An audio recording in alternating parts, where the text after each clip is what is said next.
Hey, Moondrop, welcome, welcome.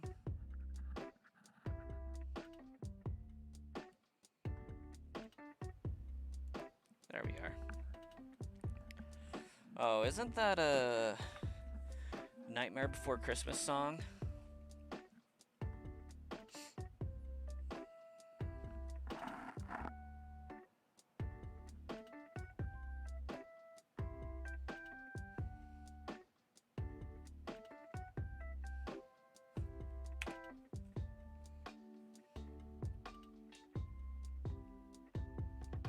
I feel like my volume's up really high for these headphones.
I'm fairly confident your skeleton song is from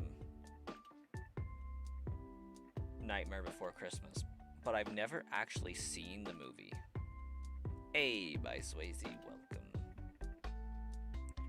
Something like spooky, scary skeletons shiver down your spine. Something like that. Like I said, I've never actually seen the movie.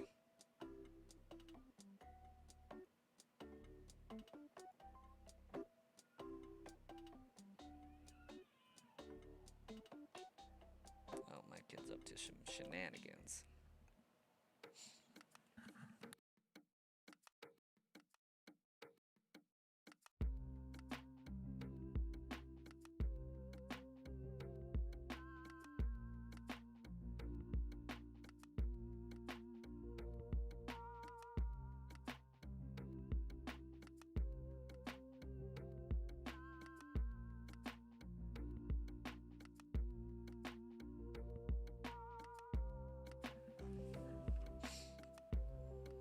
Okay, yeah.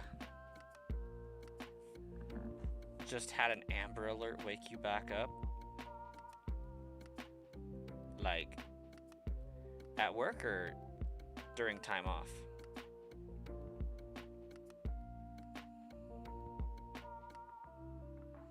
Why is that, Moondrop?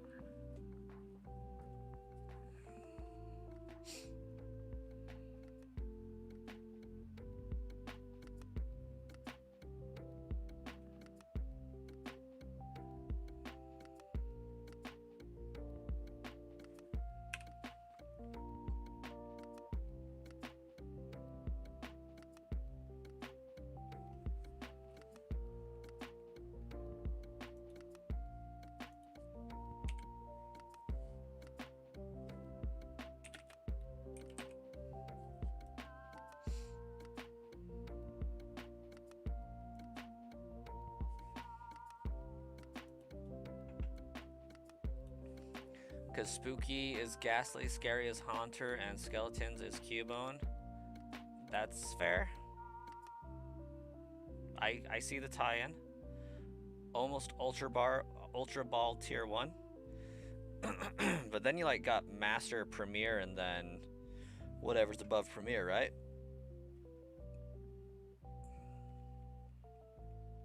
Hey, Dr. Snapper.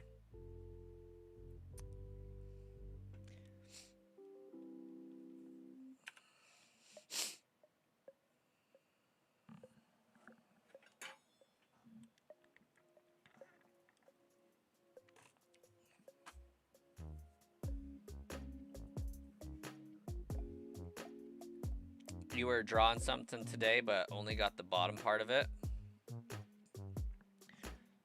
Well, I finished a project today. I think it was more like yesterday, actually. Yeah. No, it was technically today. It was at 2 o'clock in the morning. That's right. So if we have somebody subscribe to the Sludge Bomb Trainer channel that has their subscriptions visible and it causes the pop-up to happen, we'll have good things going on. It'll be great.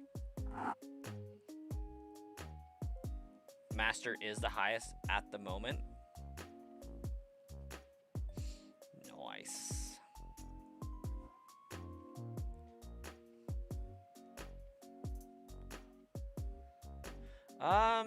No, I think he was actually awake until all but like 30 minutes of my stream.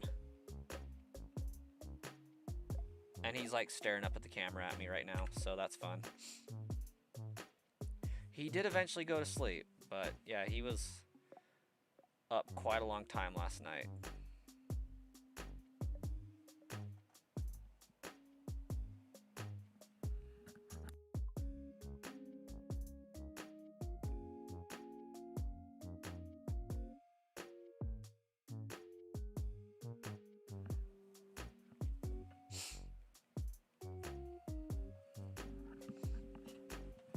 Where do you put the art?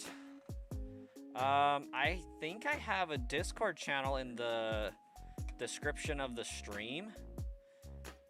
You could post it in general there. I don't think I have like an art specific place by any means. You've only had 3 hours of sleep and you work tonight?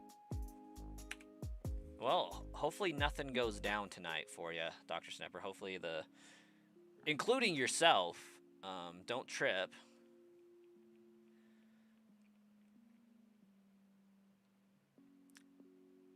But good luck in your work endeavors with such little sleep.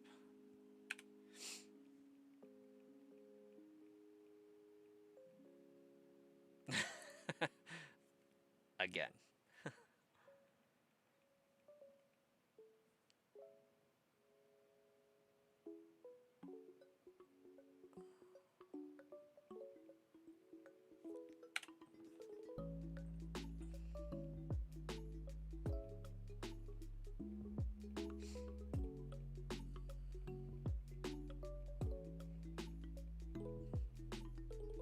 We'll just say you were practicing your takedown skills and nobody was available for a practice partner. And that's exactly the reason why the move takedown inflicts damage on the user and tackle does not.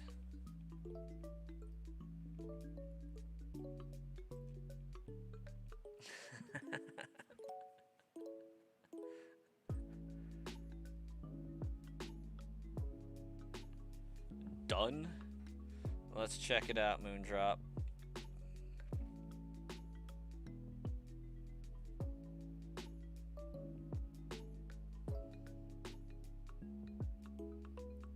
What do we got? General.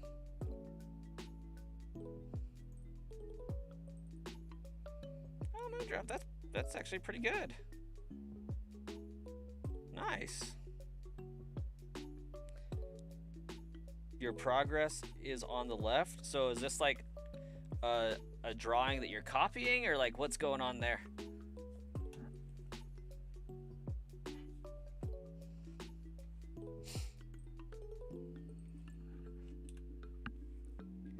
You could say heart gold.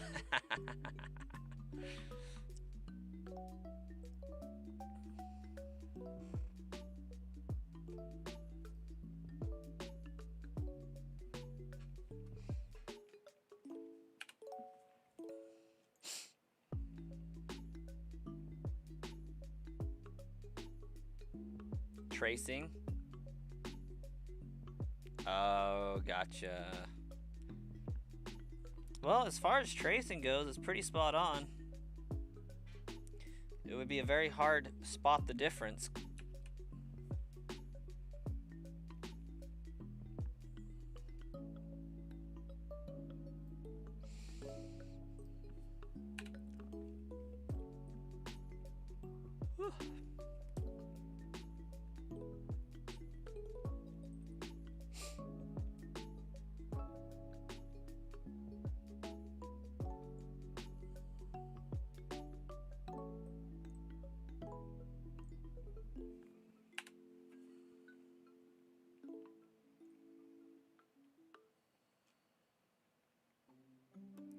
Well, we're gonna try this sleep thing a little more. Good luck. Alakazam using hypnosis would be great. I hit the pillow and I am out like a light most of the time. Like, I can't remember the last time I struggled to fall asleep. And that's... I don't know if that's like a flex or not, but like... I think it's more of just... I am always so dang tired that I'm just like...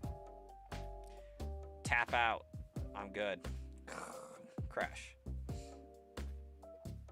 You just got dominated, Spacey.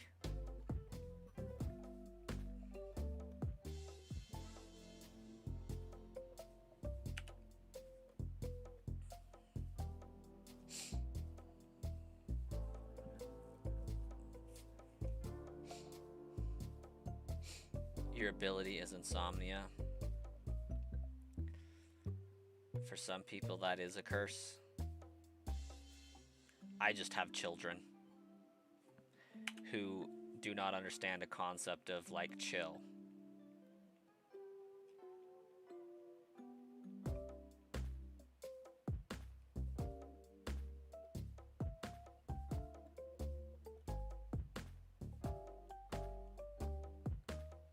I'm just imagining Snepper signing off with TTFN, that means Tata for now.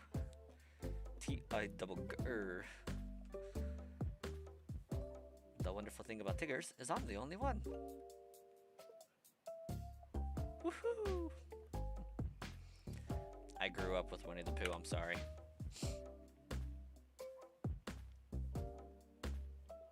Despite my terrible Tigger impressions.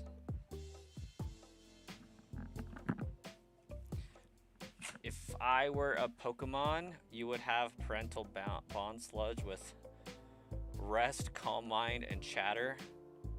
Oh, there's nothing calm about that. Yeah, no. It's Uproar.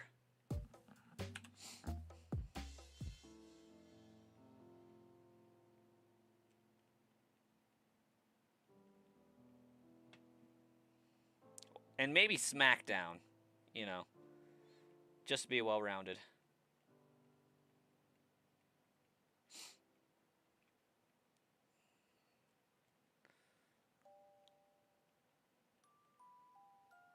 Maybe a little Rage.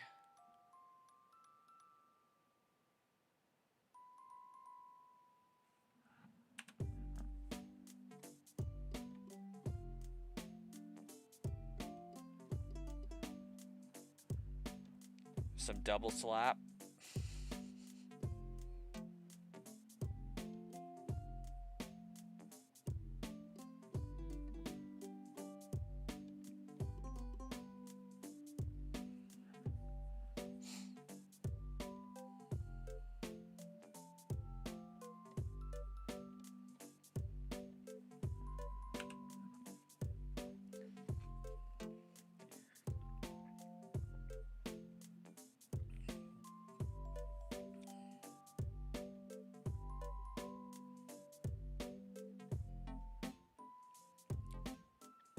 Oh, I was going off of my moveset that I'd have to use on my children.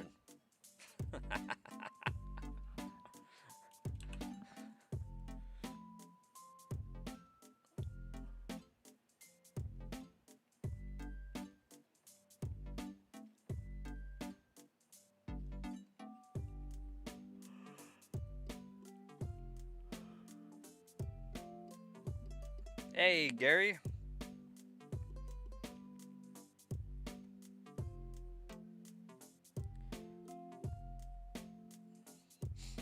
You had no choice, or you wouldn't buy you Pokemon Champions? I thought Pokemon Champions was free to play. Like, it's a free game.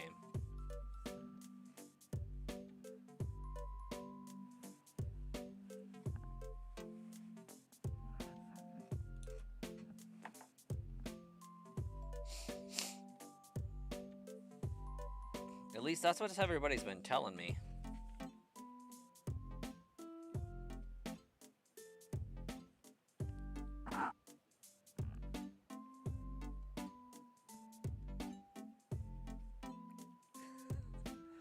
Oh, what's that guy's name? I might have the character wrong, but Gary, I don't know if you watch Family Guy at all. I think his name's Larry. I read that in his voice. Oh no.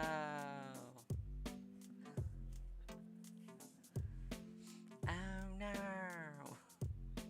That's too bad.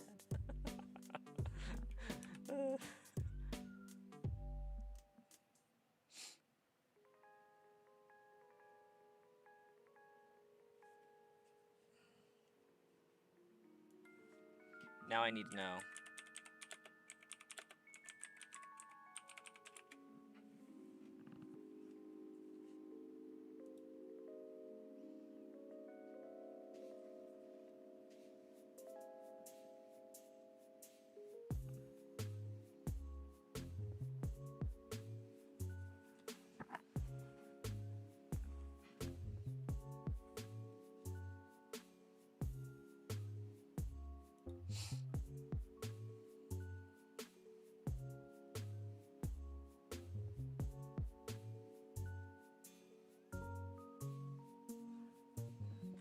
Oh, that's not going to be very efficient, is it?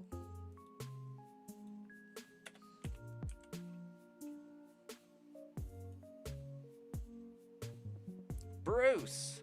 His name's Bruce. Hey, Starkiller.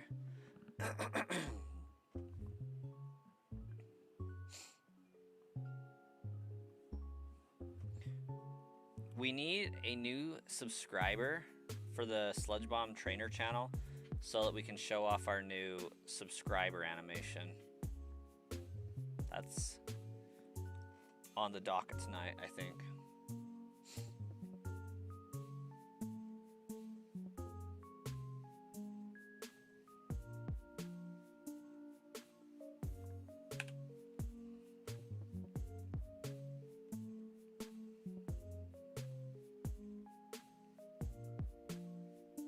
My Alakazam just casually being asleep.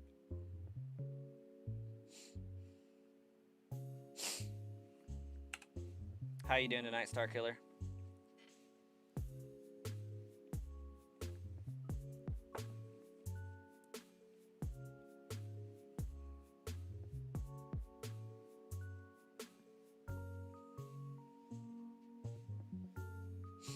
Let's see if it worked.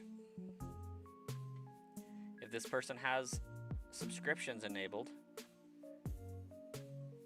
it should work beautifully.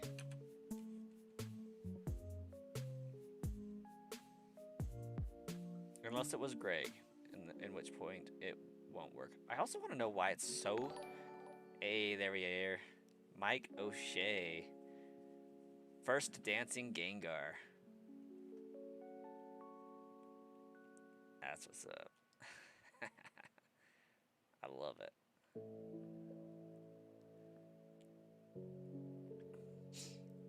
If you were a Pokemon, you would have Anger Point, Punk Rock with Close Combat, Tearful Eyes, Discharge, and Rest. Because you got anger a lot, but listen to music.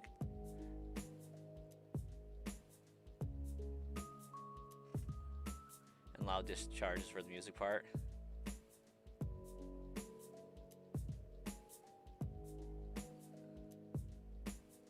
That makes sense, Moondrop.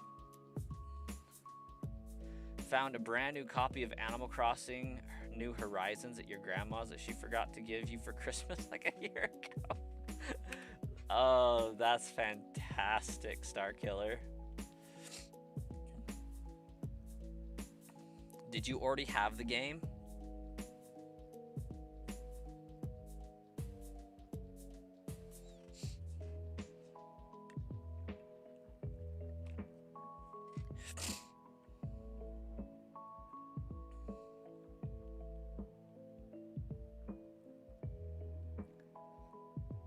Yo, Paris Song is like diabolical in 2v2.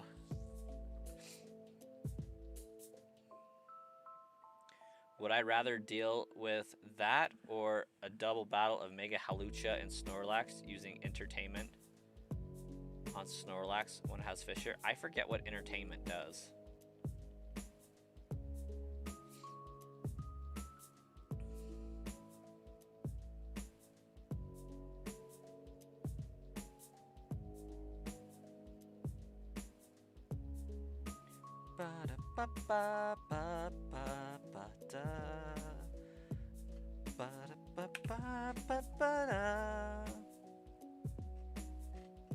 Gives the Pokemon you use it on your ability.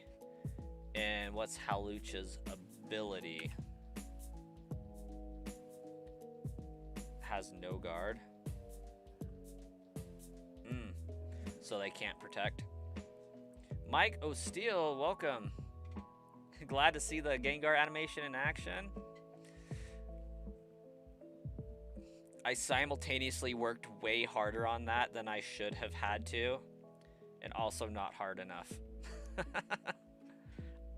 It's an interesting dynamic there, but I'm glad it was enjoyed. It's taken like 2 weeks of off and on stuff to get it to work.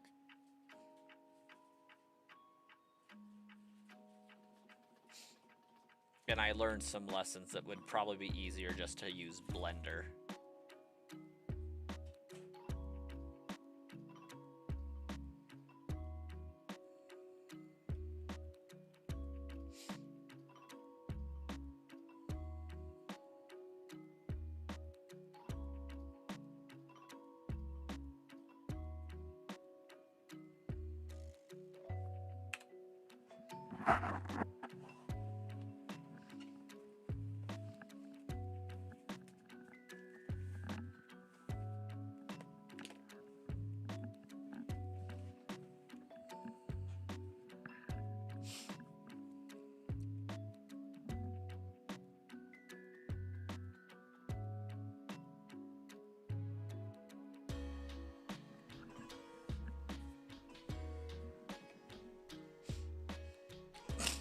Now I'll have to get a good custom alert sound to pop up with it.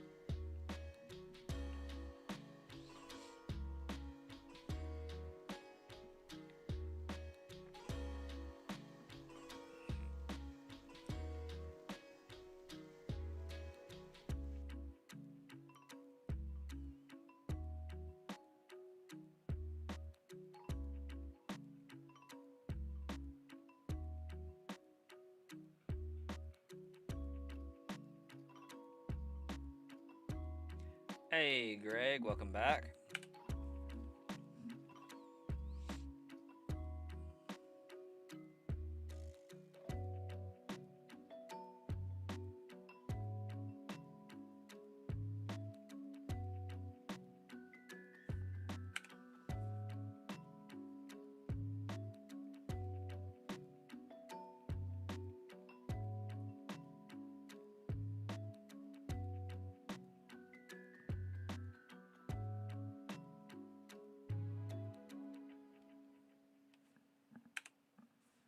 How you doing tonight, Greg? I'm gonna still be hunting shinies for like the next month at least. On this run specifically. Quite possibly even this Ghastly. I'm doing pretty great. Mega Blastoise just destroyed you too. You're like 7-3 in the last hour, but it's tough losing against bots that spam lol.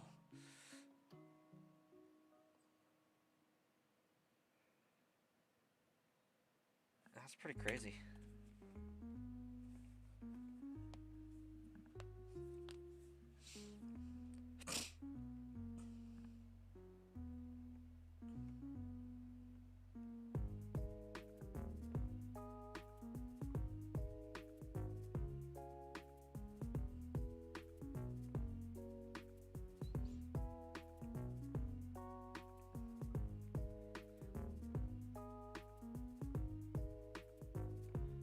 Also ordered the new Resident Evil Requiem Generations pack from Amazon since Nintendo discontinued it. And apparently scalpers have been buying every copy known to man for some reason.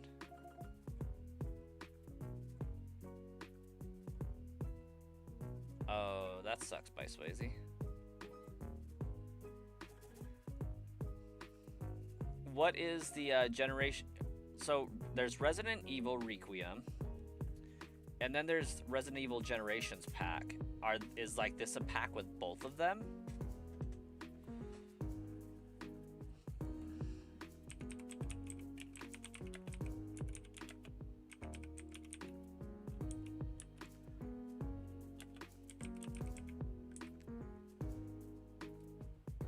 What do we got?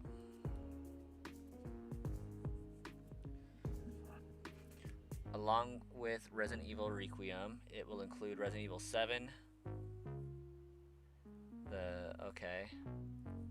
Resident Evil Village. Okay, so it's the 3. That's not bad. I don't see a price though.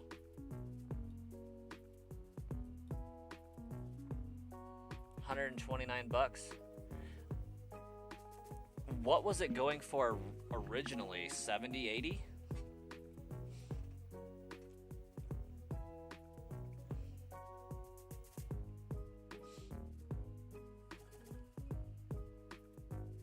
You got a shiny Flareon EX on TCG. I don't know. What is that, Greg?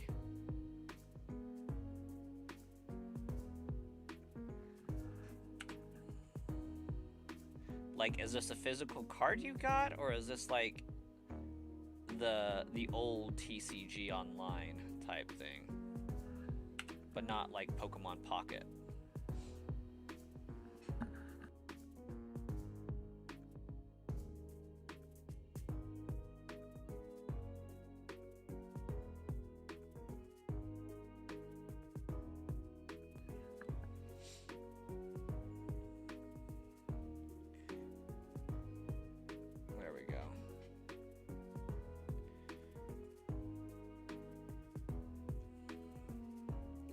It is Pokemon Pocket? Okay.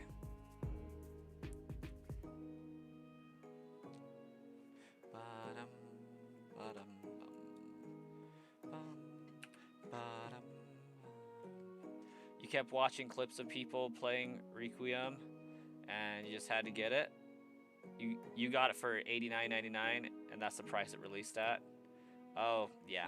Okay. I mean, I'm sure it'll go back down over time, unless there's a very limited number of them being produced from the get-go, at which point I could see why they're being scalped.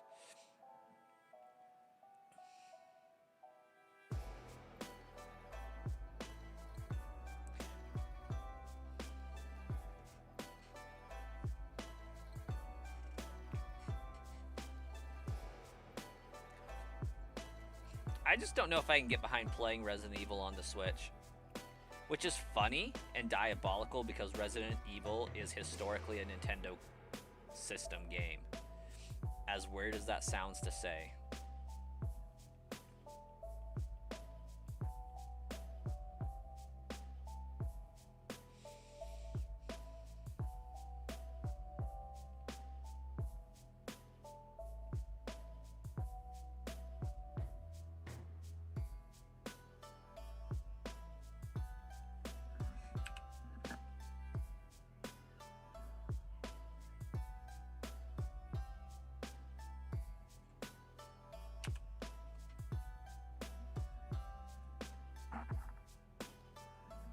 Was this like a have to order it straight from Nintendo kind of thing, or what?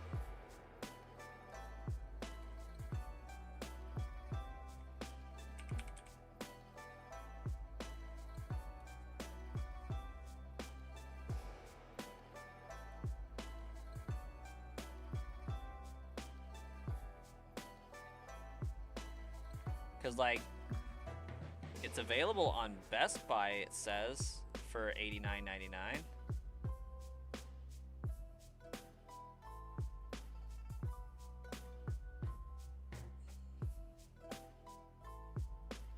I'd be hesitant to get it myself just because I'd prefer to get it on Xbox.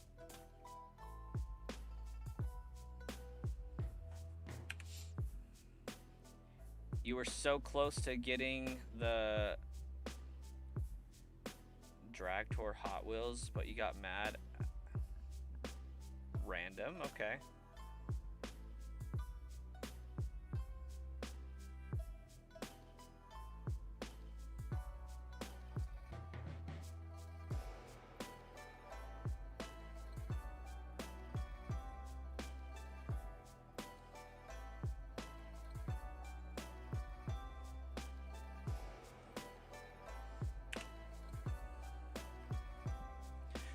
Dang it.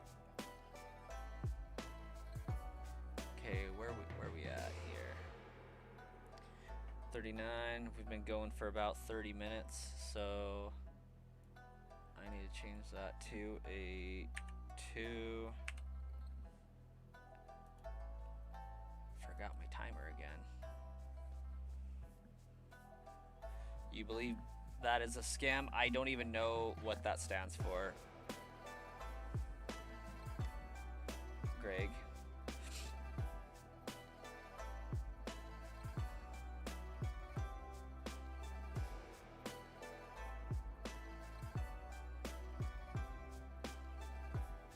Oh, gotcha. 120 for them all digitally. Are they key cards, or are they like the game is on the cartridge? Beach Buggy Racing 2.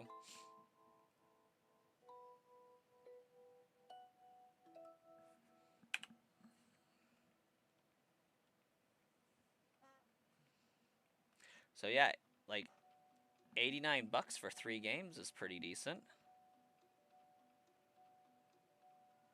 Unfortunately, I think I might have Resident Evil 7 and 8.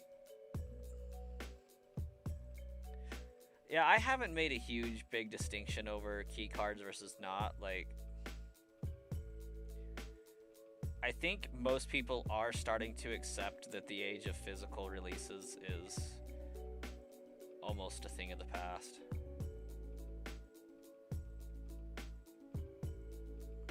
I would prefer it not be, but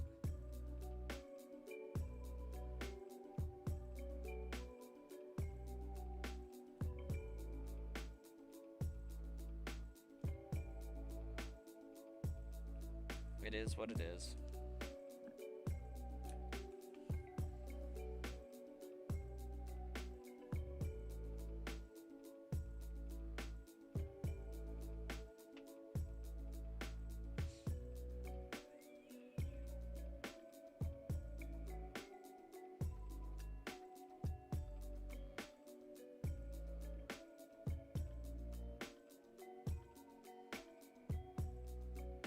Oh yeah, they give you a box, but then it's just a paper with the code on it. So you can have an empty box on your shelf. Yeah, that's stupid.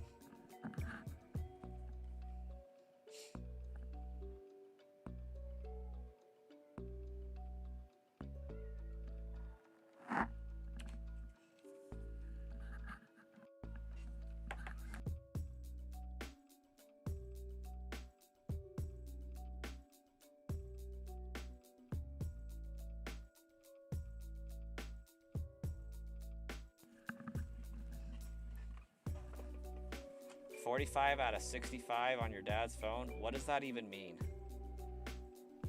Hey, Billin. Welcome back, and thanks for the luck.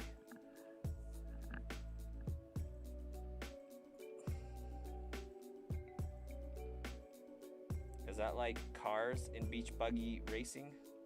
Oh, okay, yeah. You know, just grinding away some more encounters, seeing if we can get that shiny Ghastly, and then we got us a new subscription alert. So we have a little dancing Gengar when people subscribe with their subscriptions visible. So that's fun. Oh yeah, we're definitely gonna get it. It's just a matter of time. We'll get there someday.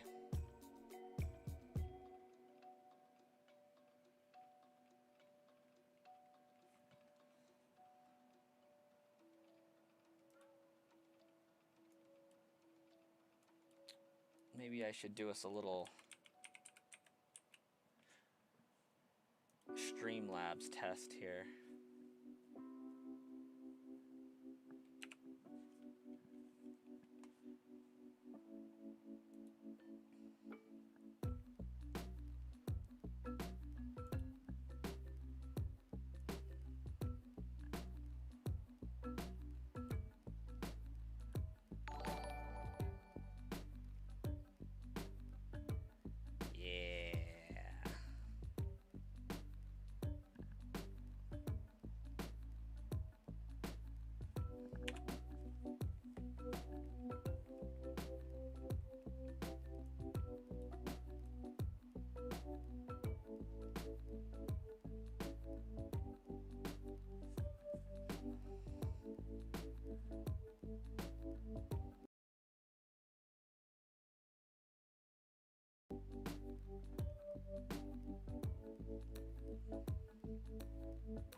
That must be Greg.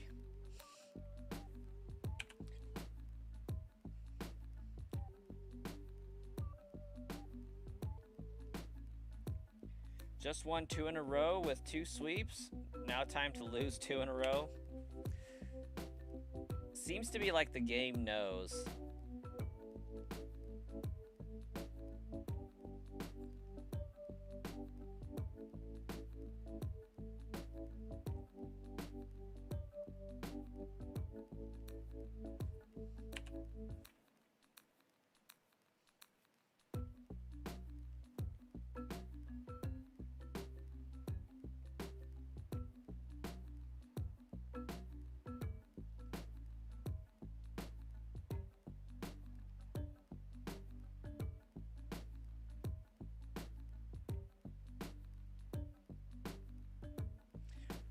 Is there any chance I see the code for my website? What do you mean?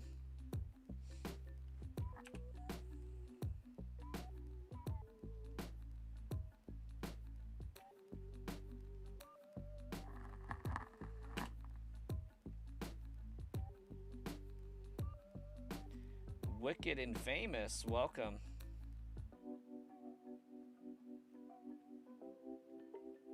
Get LCD shaders? What do you mean?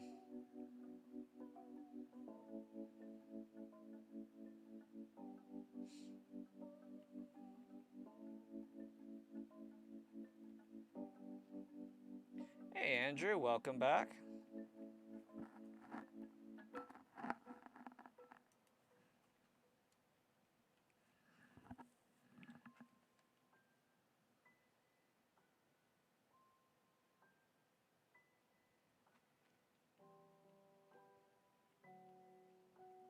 We talking like the yellow glasses that Mikey has?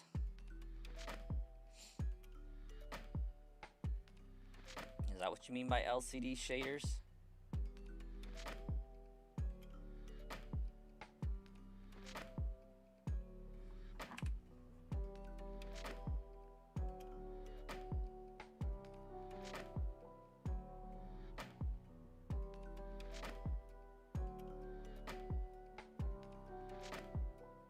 This is Leaf Green on the Nintendo Switch. LCD shaders emulate an LCD screen on top of the game because these games were designed for GBA screens. Oh, gotcha.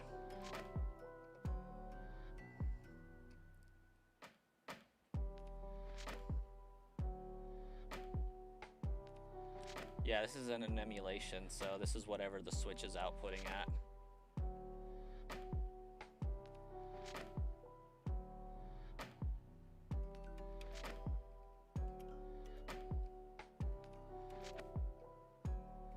I thought he was talking about my glasses. I'm like, I got blue light reduction built into my lenses. What do I need?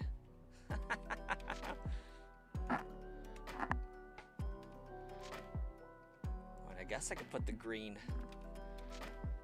goggles on, or the yellow ones.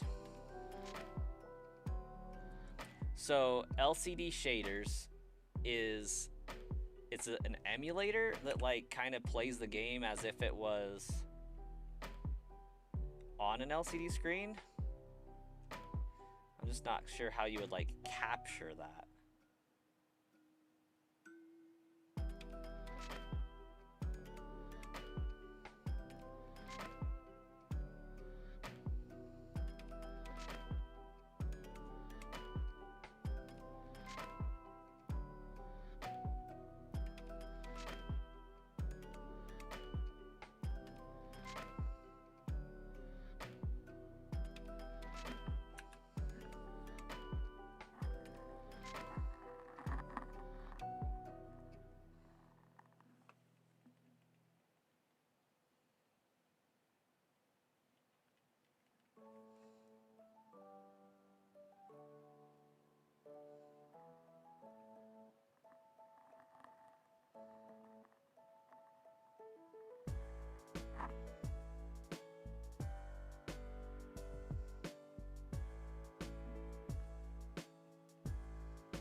Greg, you have 4 Master Ball Pikachu. Seems solid.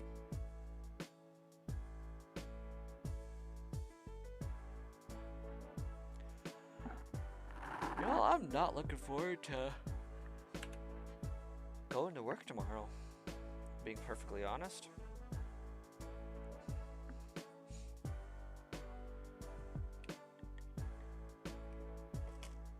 It's worked like anti-aliasing in that gen. It hid the jagged lines you have. Oh, okay.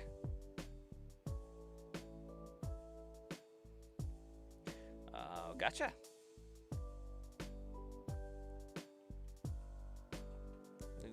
The more you know.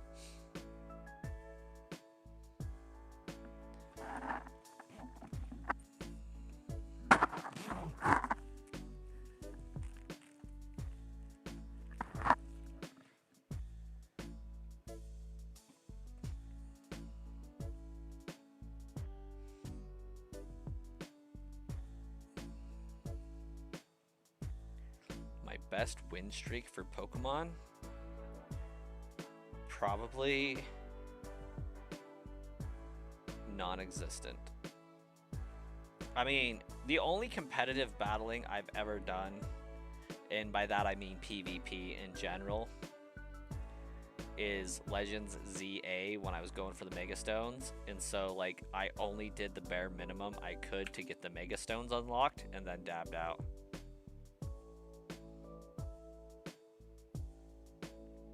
Oh, well, thanks, man.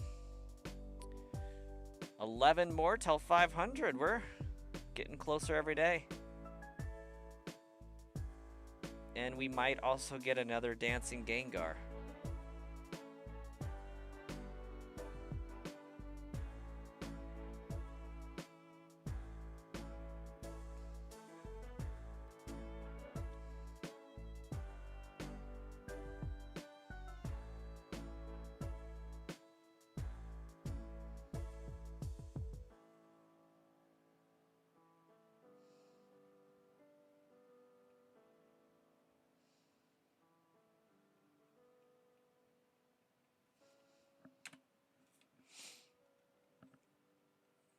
Yep, it is officially my 840 to 915 tired slump.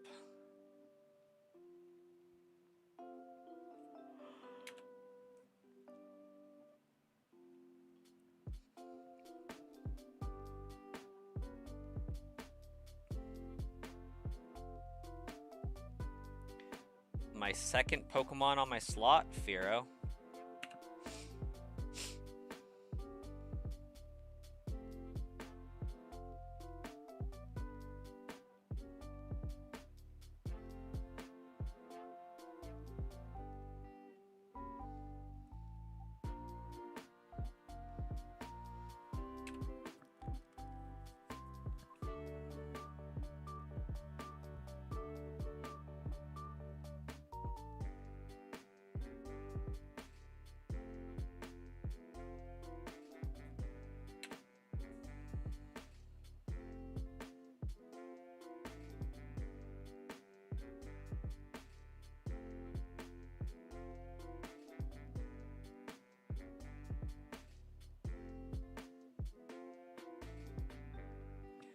Are there any specific reasons for me to be streaming Leaf Green from a Switch? Aside from they just did the digital release on the Switch like back in February, no, not really. Like, if I had a mind to, I could just hunt on the original hardware. Koala, welcome.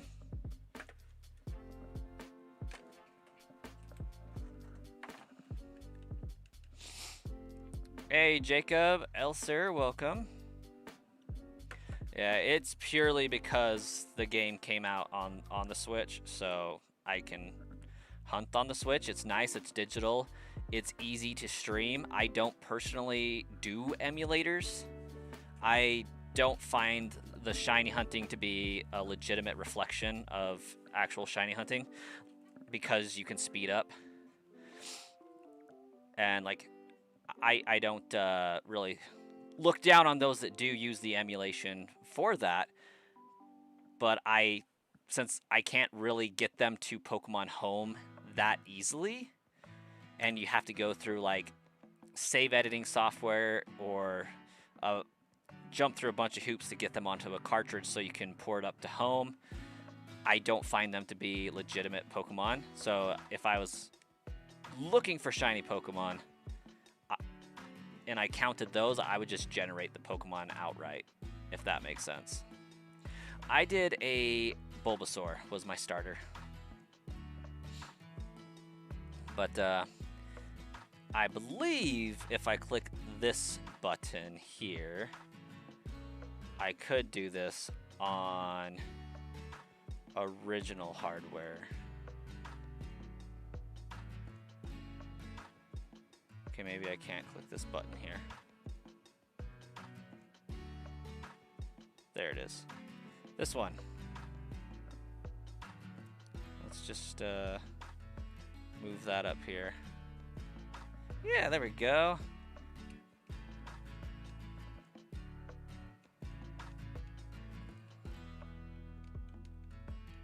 Give us a little Charmander encounter on the GameCube. Got my good old GameCube controller here.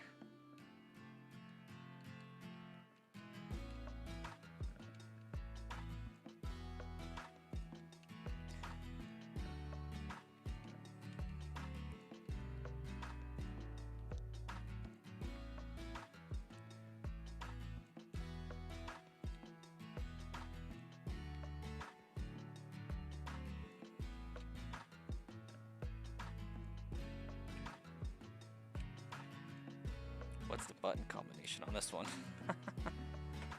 Anyways, back to our regularly scheduled Ghastly hunt.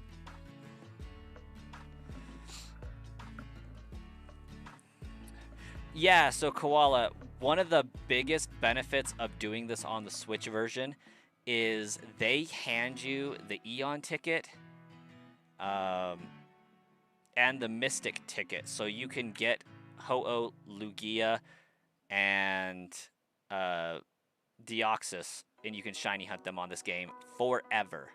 Like, every playthrough of the game is another opportunity to shiny hunt Deoxys. So, like, that alone for me was worth 20 bucks. So I have a good setup on my PC. So I have my GameCube. I have the Game Boy Player disc in the GameCube, and I have the Game Boy Player on the bottom of the GameCube that I put my Game Boy Advance game into. And then I'm running the AV cable through AV to HDMI converter, and then HDMI into an Elgato HD60 Plus, S Plus, HD60 S Plus, and running that through USB into my computer so that I can capture that. The Switch is obviously a lot easier to do so with because it's just HDMI out to my internal Elgato 4K capture card that's like physically installed in my computer. So I'm using my computer as my gaming monitor right now.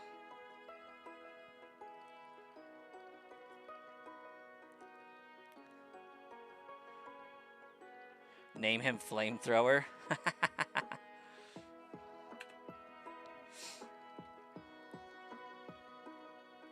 But yeah, that was on like OG hardware, like the actual physical cart for the Game Boy Advance.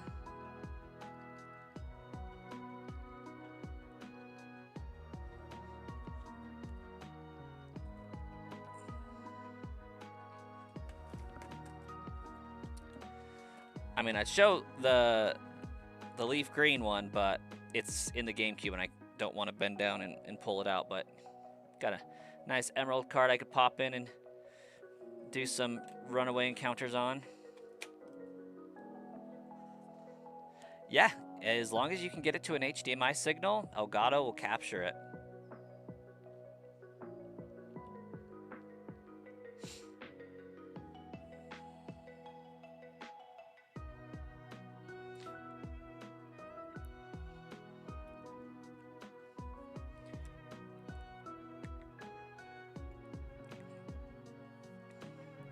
And not that I'm saying that you should do this, but you know how Netflix has a thing in it where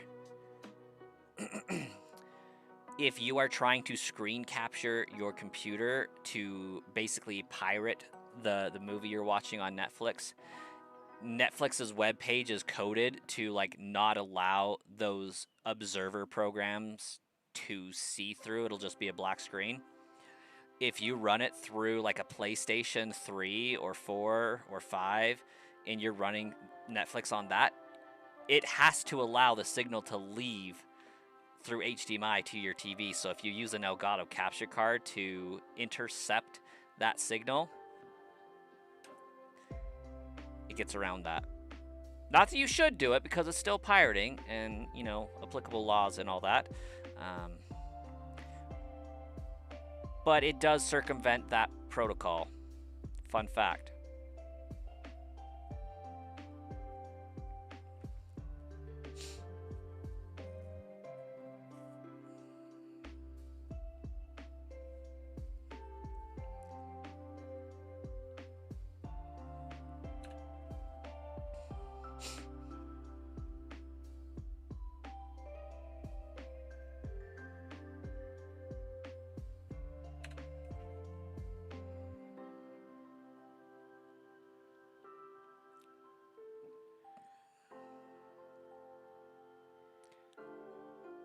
If I did do the shiny hunting via sped up emulators, I would be trying to run it through the program that lets you like have 16 instances open at the same time, because I do think that that would be fun to a degree.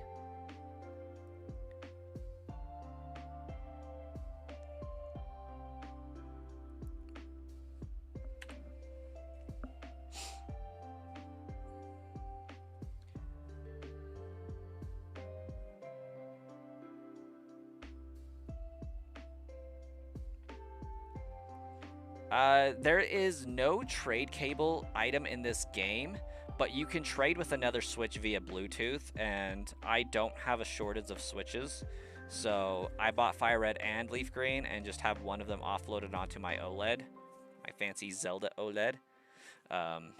So I will be trading to evolve, just like how I got Alakazam.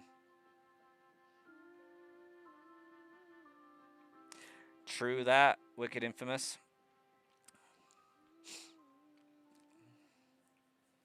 Yeah, I digitized my entire Blu-ray collection.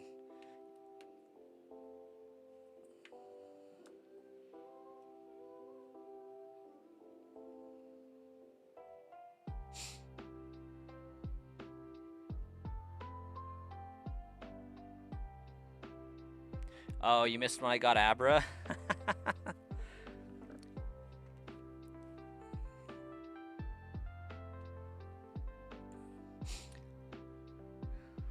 I just nicknamed my Abra Alakazam. Birds for life. Is Cubone actually Charmander? There is speculation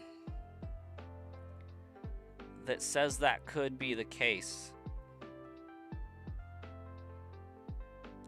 Hey, Jonathan, welcome. Welcome back. What happened to your job? Hopefully nothing major.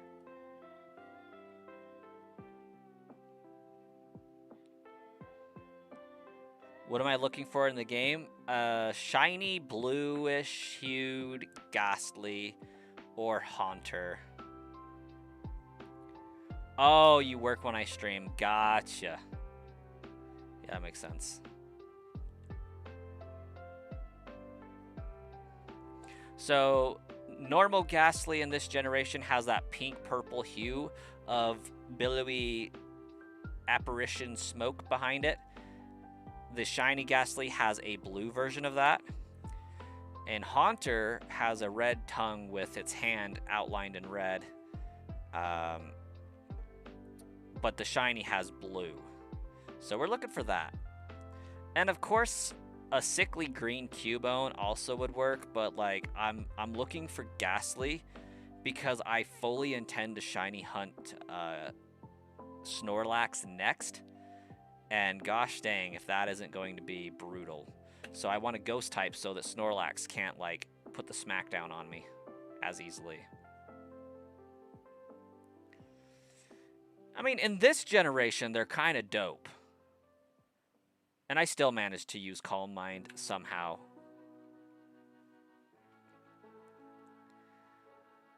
Tired of champions, but addicted to it? And also, welcome Jay Seymour.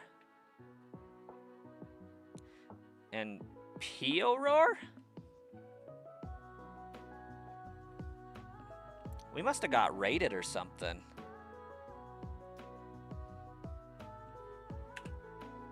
Did we get raided?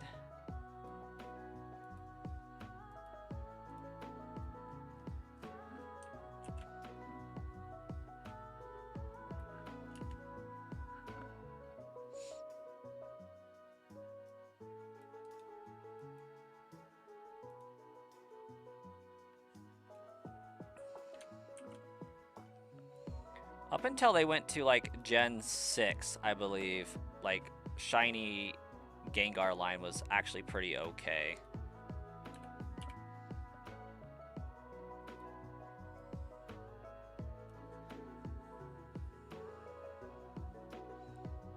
Yeah, it's you. It is you. Who's you?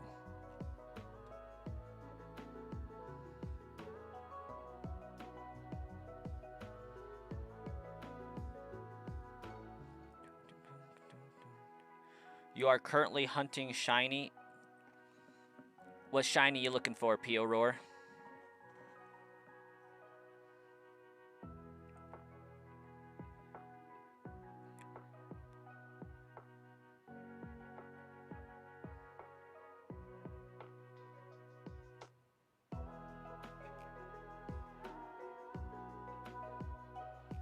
Charizard.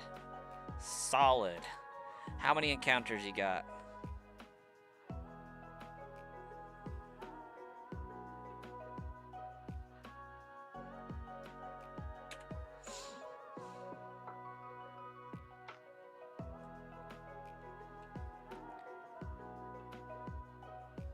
$3 million? I don't think enough time has passed since the game's been launched to have done that many, unless you're on like original hardware, which could be the case.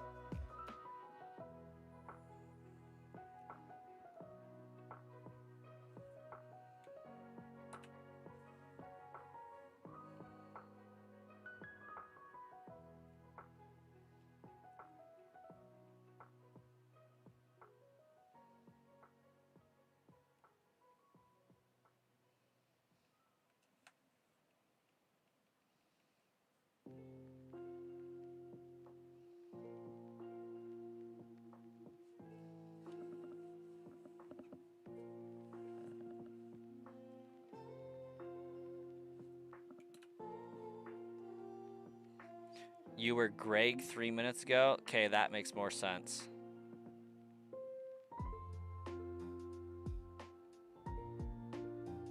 Is this like your own personal account?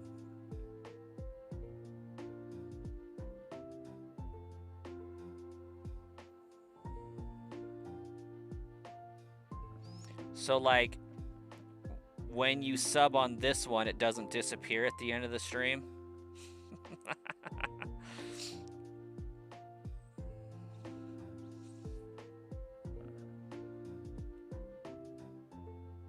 Nice.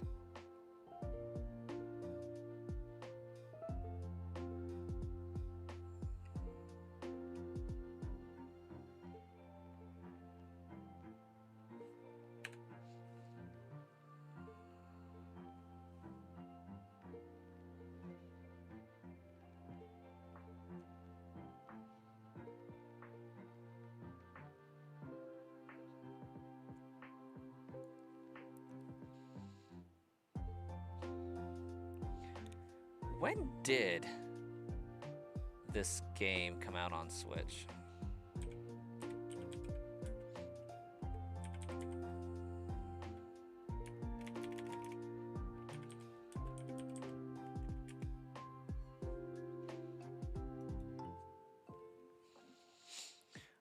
I feel like it came out 02/21, yeah?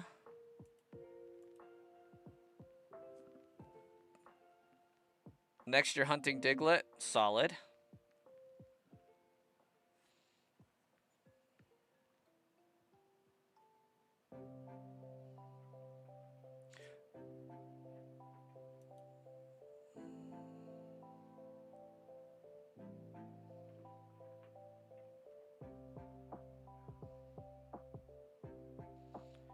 Okay, so 02/20. So we got like 8 days in February, plus 31 is 39. And then we got 12 days, 51. Yeah, like if you had one Switch for this game and you were hunting every second of the day for that Charizard, the most encounters you could possibly have is like 150,000.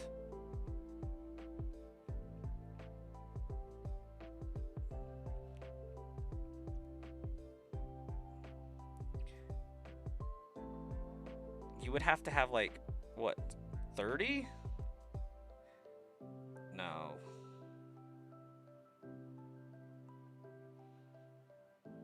Yeah, like 20 switches is what it is. 20 switches to get 3 mil in that amount of time.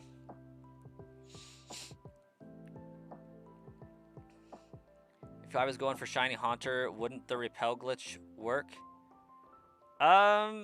Theoretically, yes, it should. Or a spell tag could also work.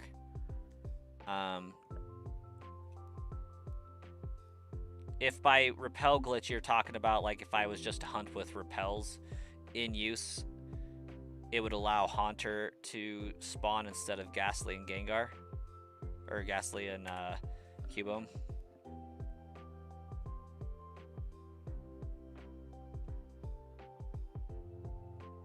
Haven't been into Pokemon since you started shiny hunting? That'll do that to you, honestly. Shiny hunting's no joke. It's a lot.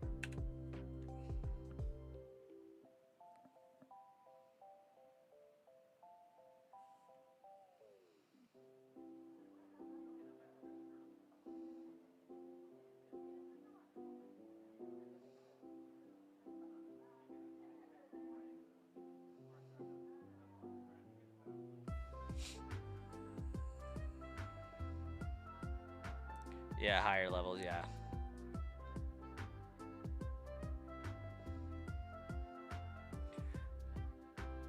I'm wondering. It could work if I use Diglett in the lead.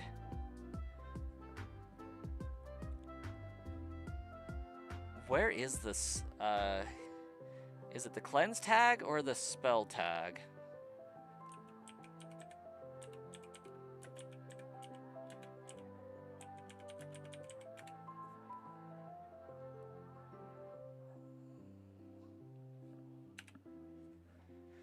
Reduces the encounter rate of wild Pokemon by roughly 1/3 when held by the first party Pokemon. Nope, that wouldn't do it. It would have to be Repel.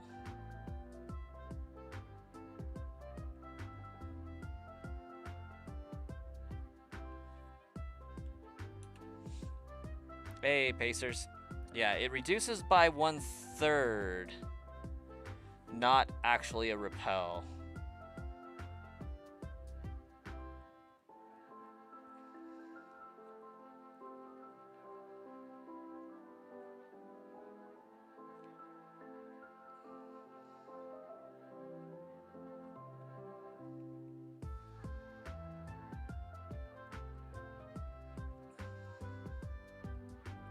Yeah, as long as Haunter's spawning at like level 26 or 27, then I would be okay. But if not, the Repel glitch wouldn't work, I don't think. Because doesn't Repel only block out Pokemon that are weaker than the lead party member? Yeah, only higher level Pokemon based on your own first in a slot, yeah. So, I think no Pokemon would spawn.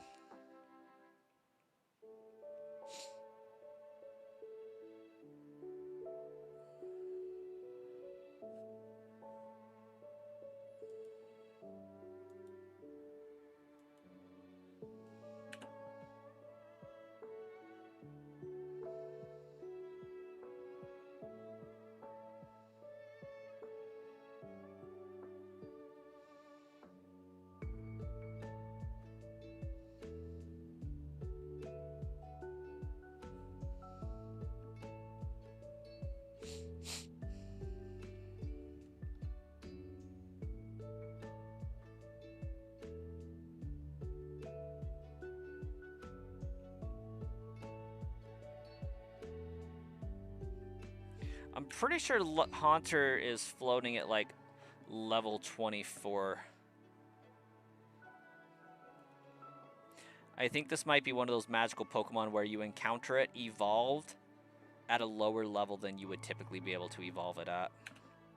But of course, since we started talking about this, a Haunter hasn't appeared on screen for us to verify.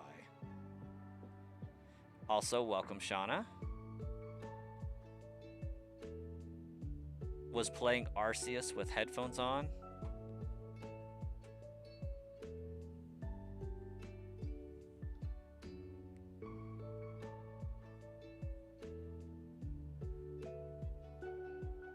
Okay, so somebody was here on the stream the other night saying, I pronounce it Arceus.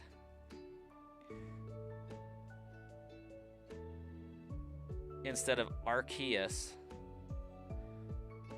And then there's, of course, the Arceus. But, like, how about I just go completely unhinged and call it Arceus?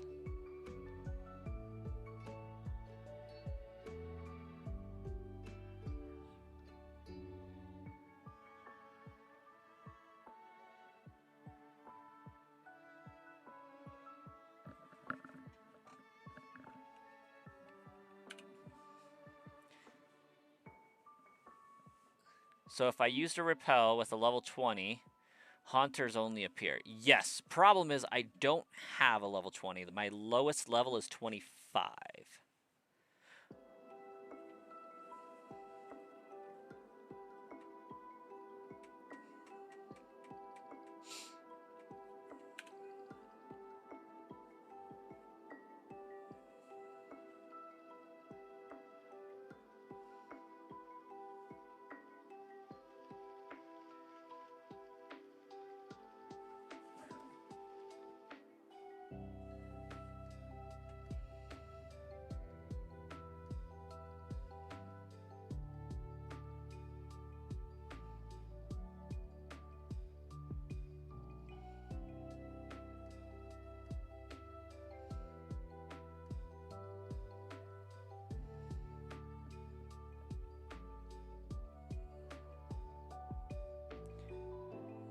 Boom, bang, bam. You do both of the first two pronunciation? I do too. That's why I thought it was funny that like I was getting corrected on stream the other day, because half the time I do see Arceus and other times I say Arceus.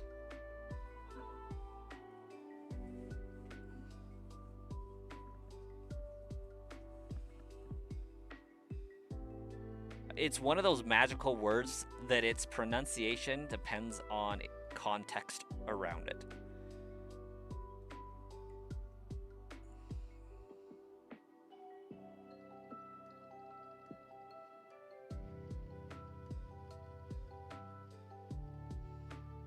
You're starting to hate your ultra wide screen. How ultra wide is ultra wide? Are we talking like 32 inches, 47? What do we got?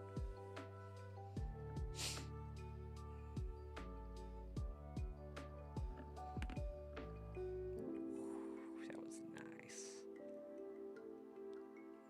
40? Nice.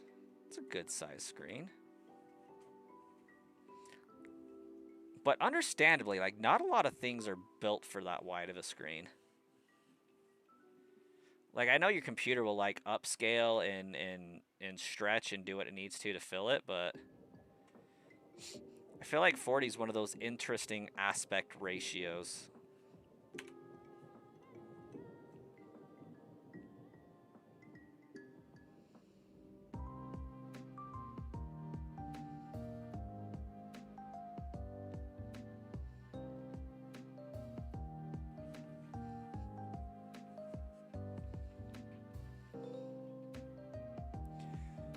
Aurora donating $100. That would be a solid step towards the purchase of a new PC.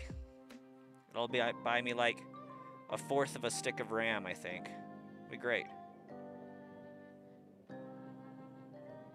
You have to have a HP gaming PC for it to run correctly. Yeah, that actually makes sense because it's like programmed to output in that specific size range.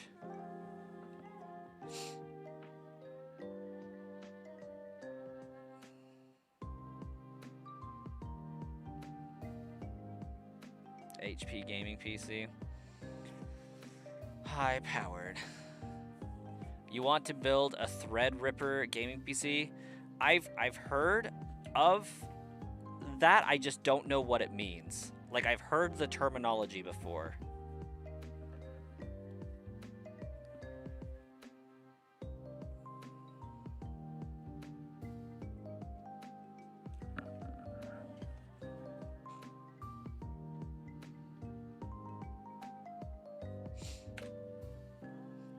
.32 cores and 64 threads. How exactly does one have 32 cores? Because, like, I'm loving the sound of this machine.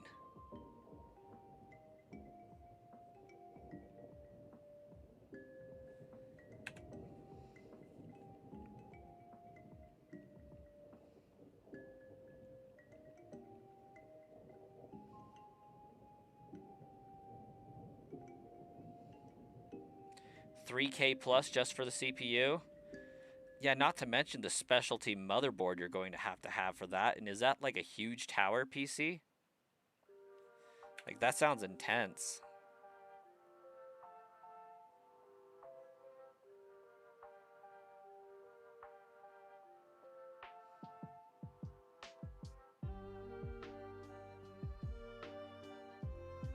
Like, this kind of sounds like some AI server level nonsense, and I love it.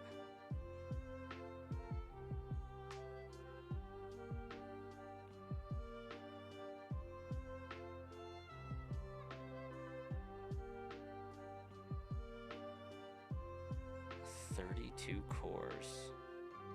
Like, low-key, I kind of want one now.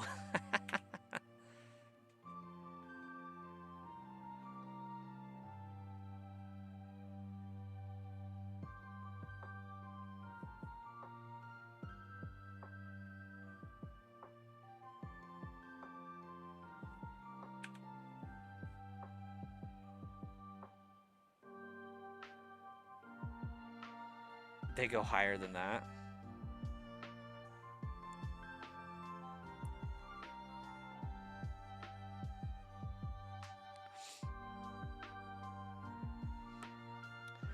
That'll be good, though, because you could have 8 cores just dedicated to running Windows.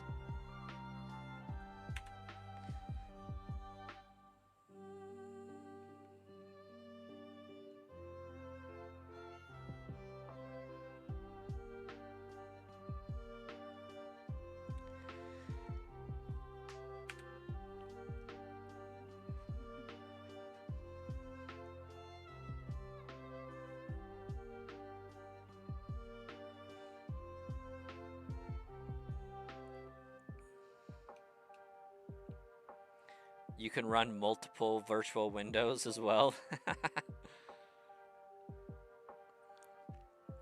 I think I'm rocking like Intel i7 8th gen from like 2017.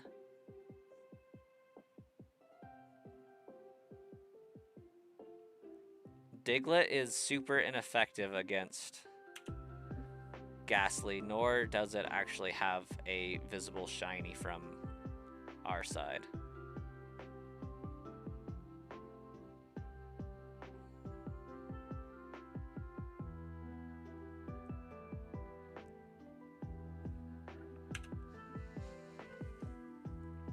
I do have like 32 gigabytes of RAM though. And I think my graphics card's NVIDIA GeForce GTX 1080. Ah, there's a Haunter finally. Level 20.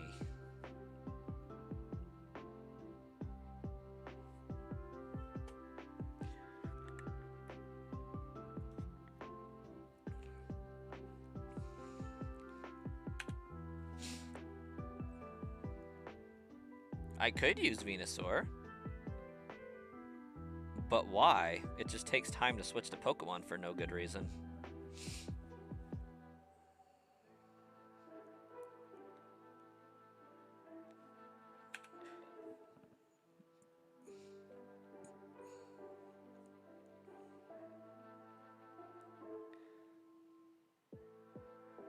I could catch it and use that for the Repel.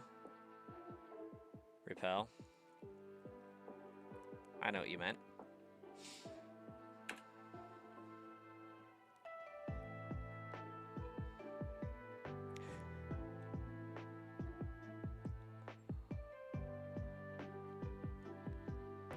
But we do also enter a unique scenario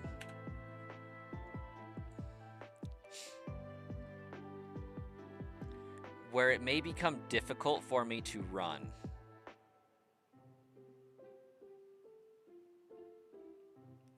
And I don't know if that, like,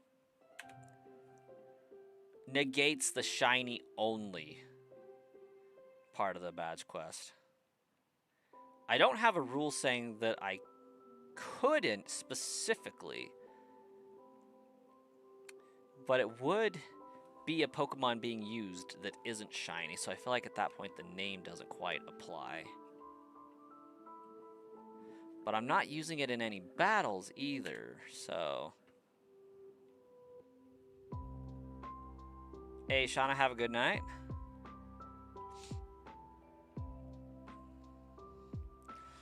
But I do wonder if, like, I would encounter a problem running, because it's speed-based at that point.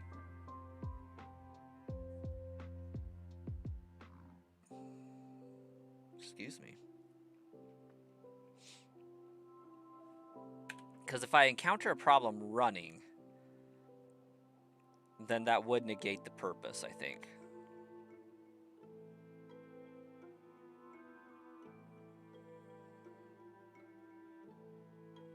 I can use Zinc for a speed boost. I wonder if I have Zinc. It's Carbos, by the way.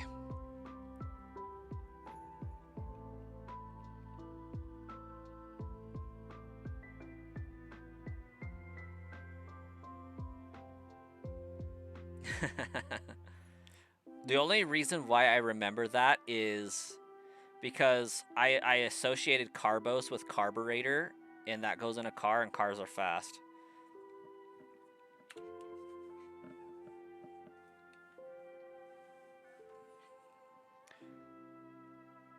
but I think the intended function is carbos is carbs, and carbs give you energy.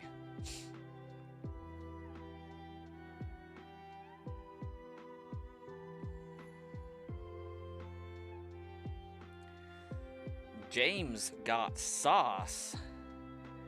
For Venusaur, 2,224.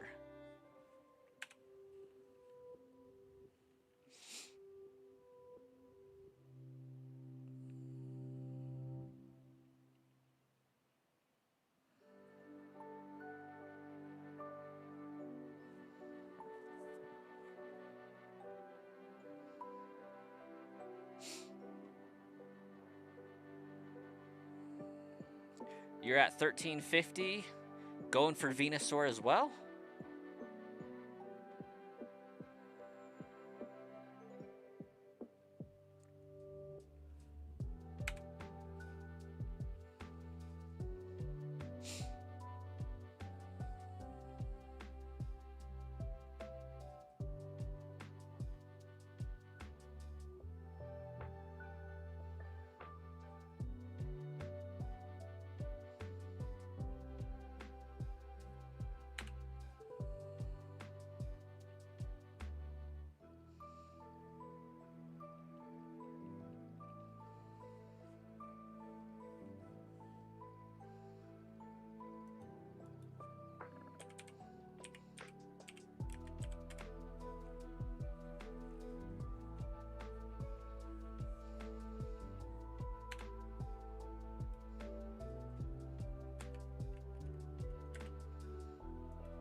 Yeah, good luck in your shiny hunt, James.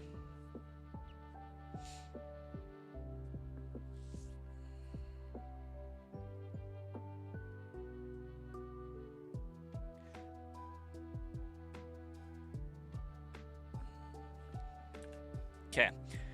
If we can get a Haunter to spawn in that's level like 21, we'll take a look at using the repel glitch. Like, I'm okay with whatever, but like I'm not opposed to isolating Haunter as long as it's got Shadow Punch.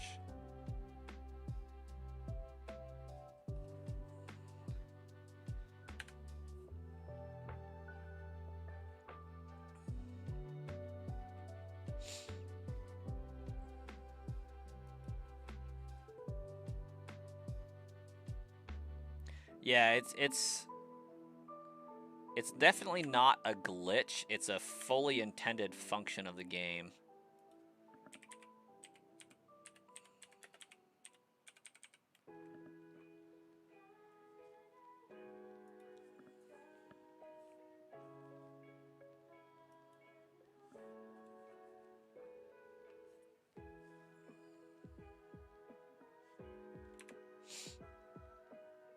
It looks like it only spawns at level 20, so we would need a level 19 Ghastly.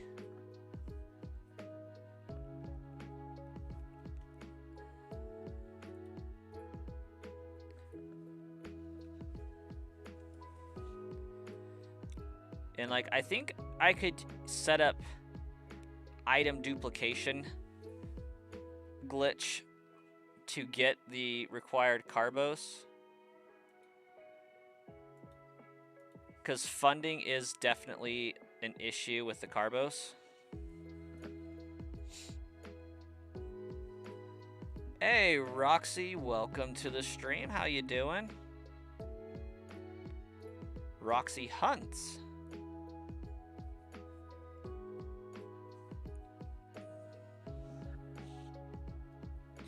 Okay, so we got a 15.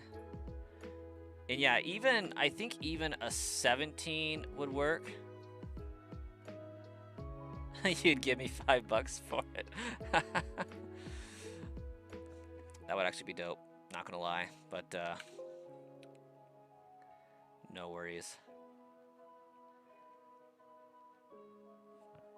Let's see if I can open that page again and just make sure Cubone. I think Cubone was 15 to 17. Because you do hunt res? What is res? 18, we'll take it. 18 is going to be above the Cubone.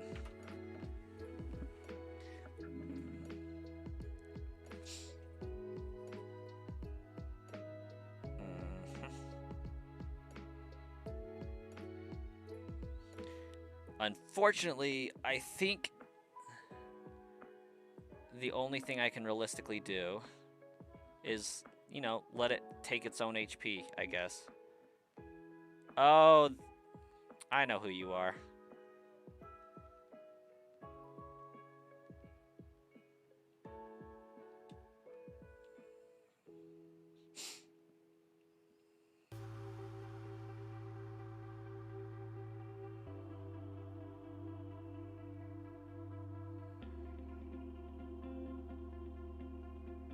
What am I doing?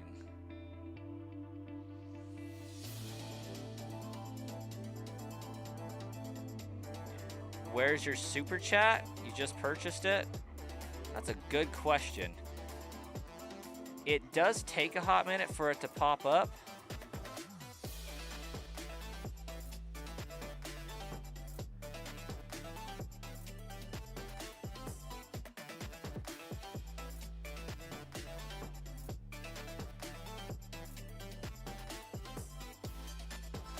Like, it's not showing me that it did yet. Normally it pops up on the YouTube side instantly. Let me just make sure that I got it set up here. Yeah, that looks correct. No, it wasn't shiny.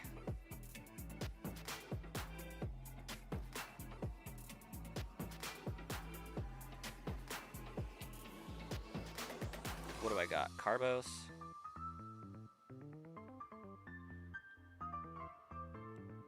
Okay, I got a rare candy, so that'll come in handy. I got a nugget I can sell to get some carbos.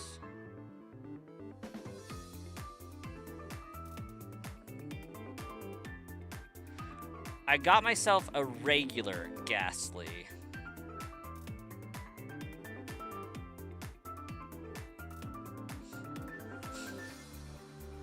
Jonathan was saying that I should isolate so that I have a Haunter encounter. Oh gosh, my camera just went crazy for a second. That's better.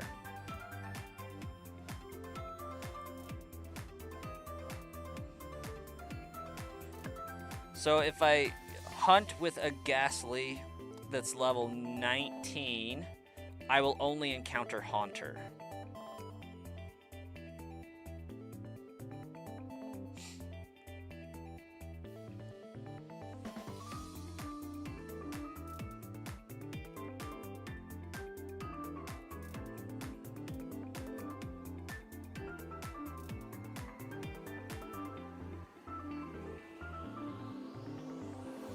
Oh gosh, dang it.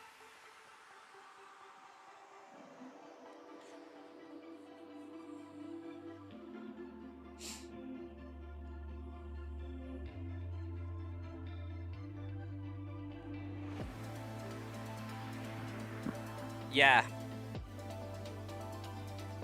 It totally is, Starkiller.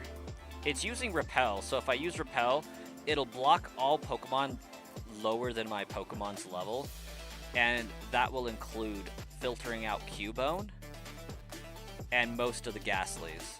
So the only Pokemon that could spawn is Haunter, so by default, all encounters would be Haunter.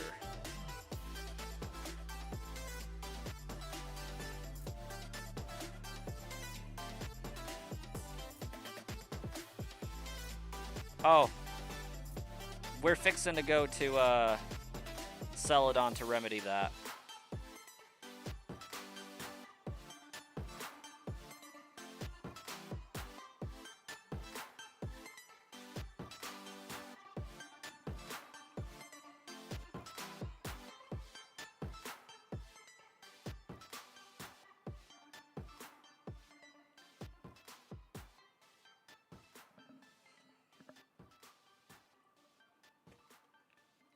Also, welcome, Negan.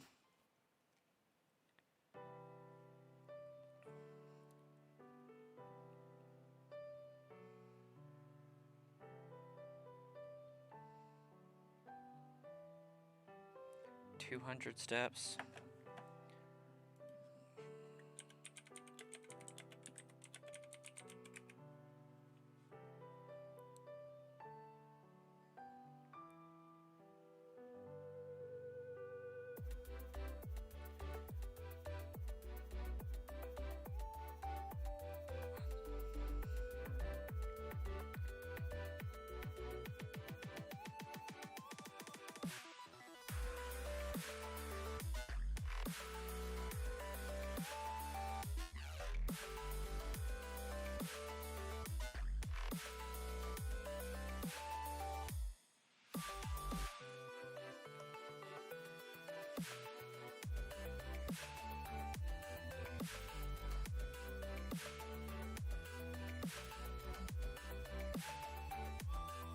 Where can I buy it?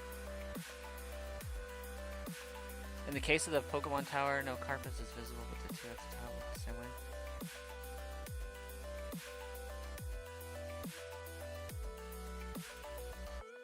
Okay. Wow, that page has so much ads on it. Super Repel it is.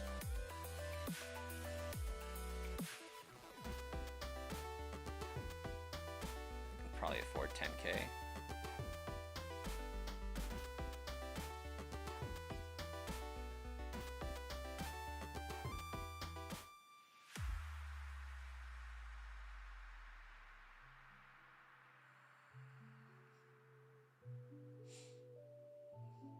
You tried, but 3 super chats. You're not sure what it isn't going through.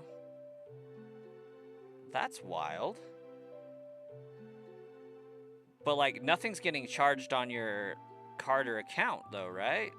It's just not letting it process. I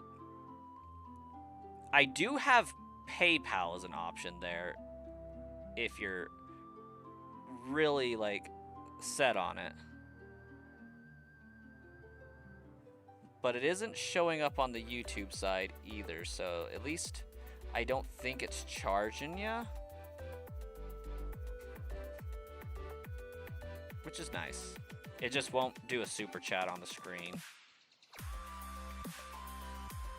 But I may look at a script in the near future that does allow PayPal to show up.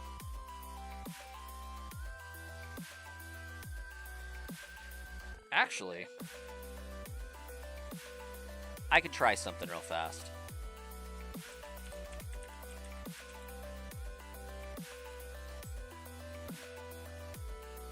What am I doing?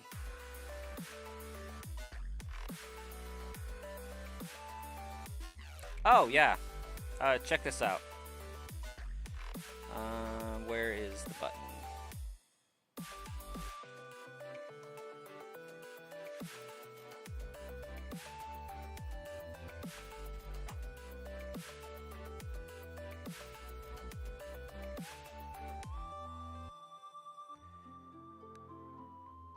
And then we move this up here. How visible is that? I mean, it's hidden behind chat, so we can just move that up there for a minute.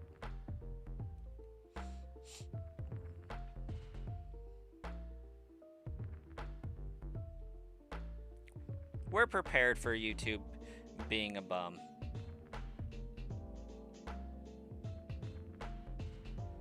Okay, those are moves. 4th floor? Or is it 3rd floor?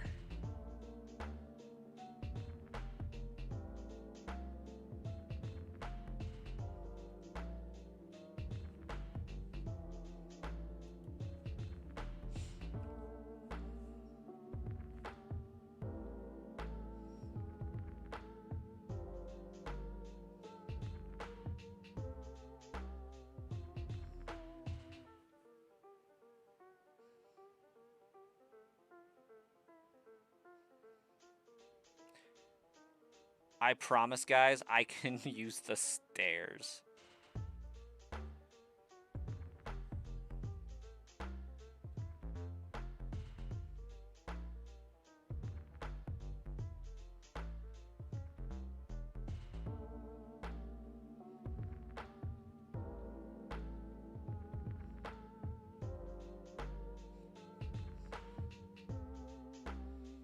Well, that you did.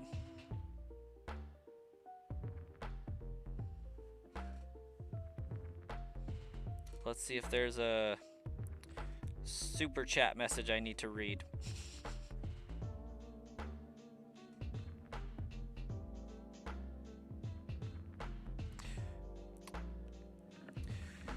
Let's see. It says Jonathan General for Duple Glitch.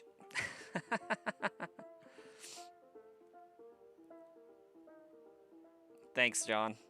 Or Jonathan. Joseph, I have not gotten it yet. We're kind of doing some finagling right at the moment. We're pulling some shenanigans. If I can use the staircase appropriately.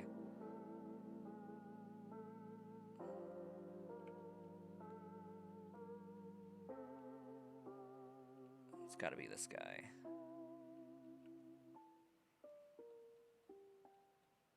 Oof. Okay, we're gonna save first.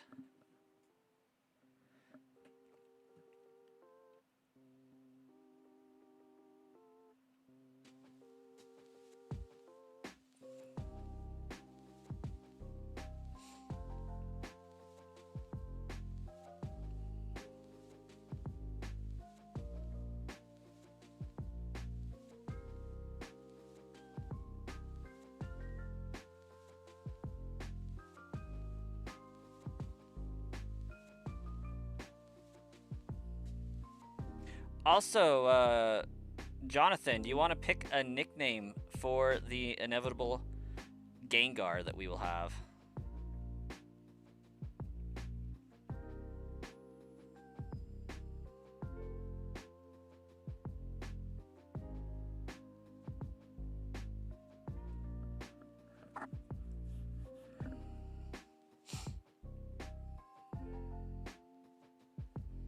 So far, the names thrown out have been Lucid or Luna, but you are now entitled to pick a completely different one.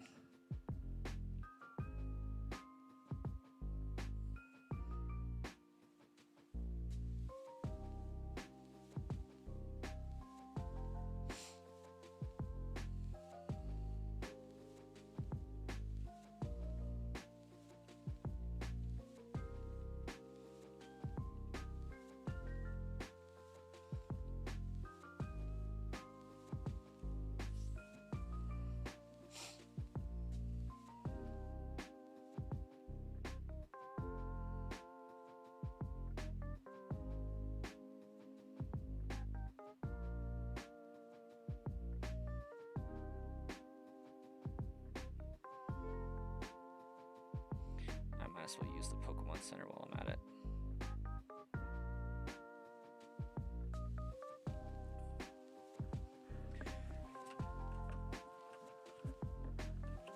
I'm gonna go turn on the AC. I'm roasting.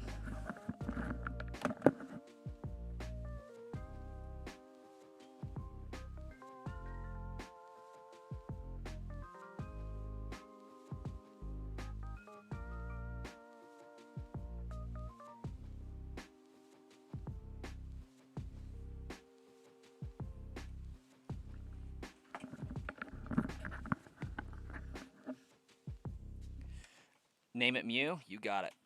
I support that. I see the connection.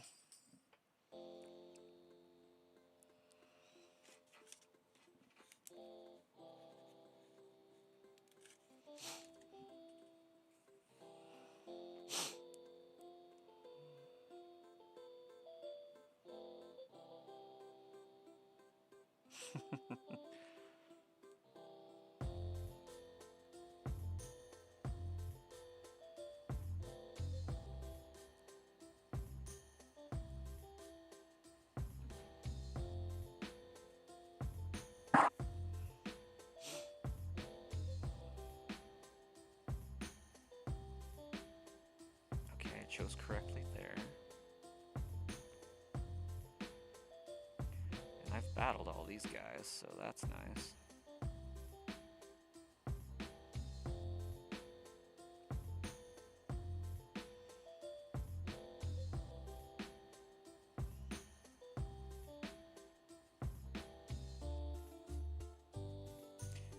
Welcome back.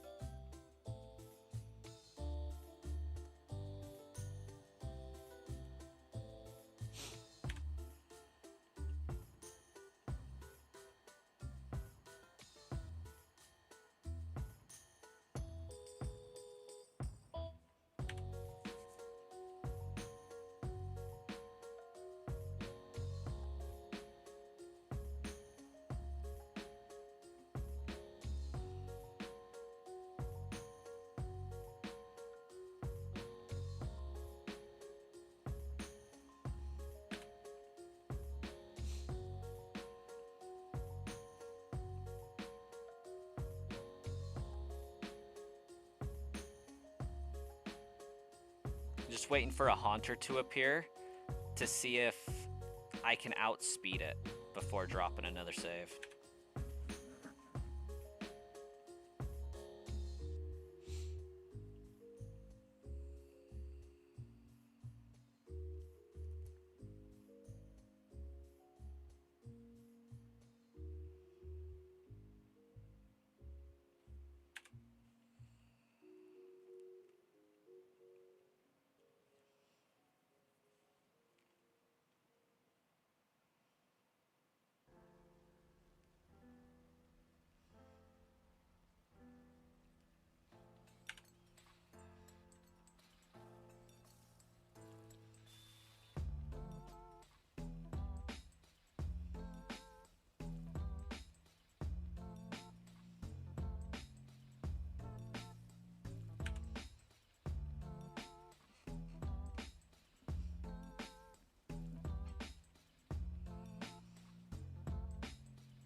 Hey, Ryland, doing well. We're testing some shenanigans to see if we can isolate a haunter / Ghastly.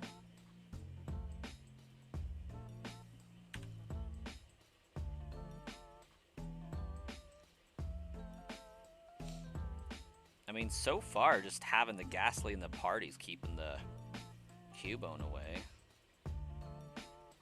But the real test is going to be, can we run away from a haunter?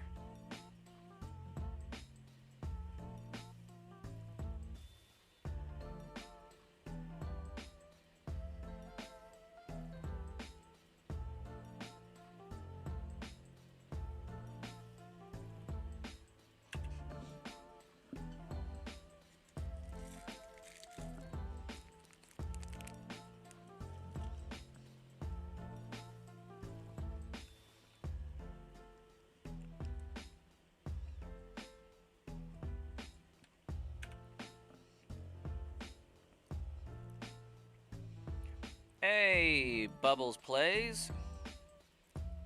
We got us a Venusaur, a Fearow, a Diglett, and an Alakazam. Working on getting a Gengar.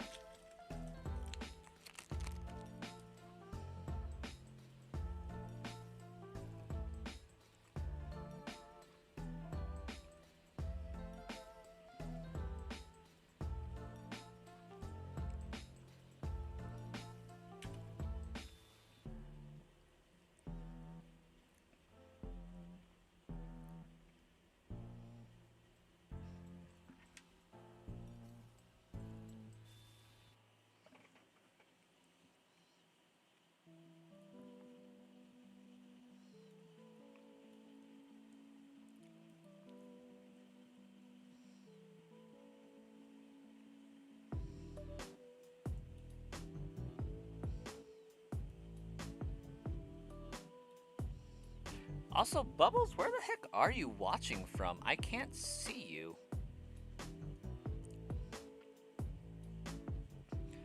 Like, I can see your comment somehow. But I can't tell what platform you're viewing from and which channel.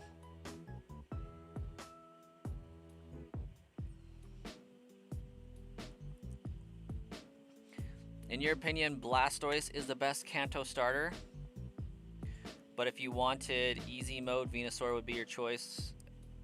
Also, you're on YouTube. Okay. What about Dragonair next? Like hunting for Dragonair?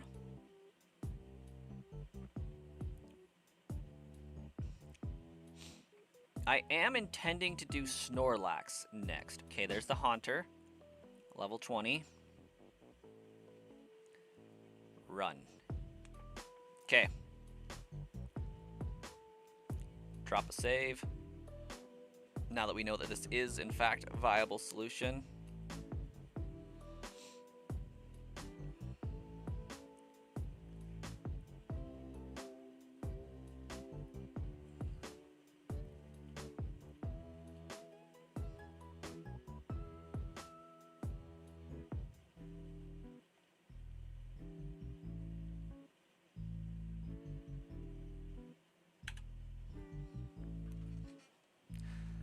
Level 18 Ghastly.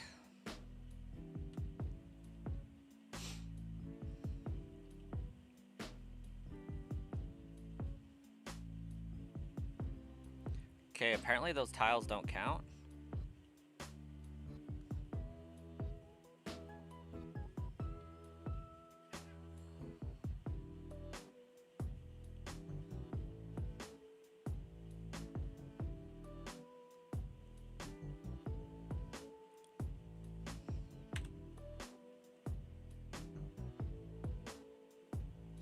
Oh, for real, those tiles don't count?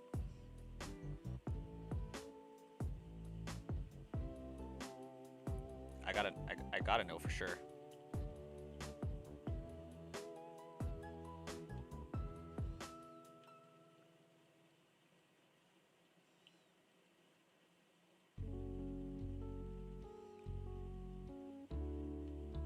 What about this one?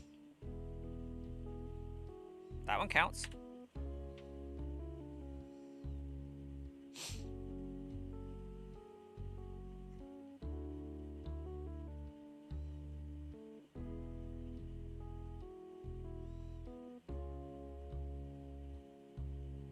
Da-na-na-na, na-na-na, na-na-na.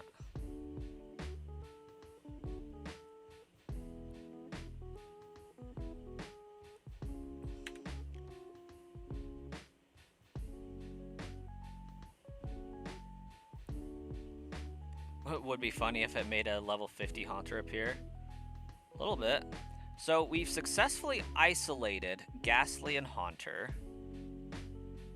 But the downside is it appears that my encounters are significantly dropped as well.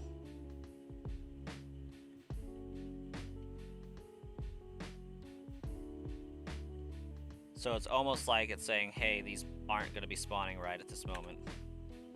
So our encounter speed is going to drop significantly, I think.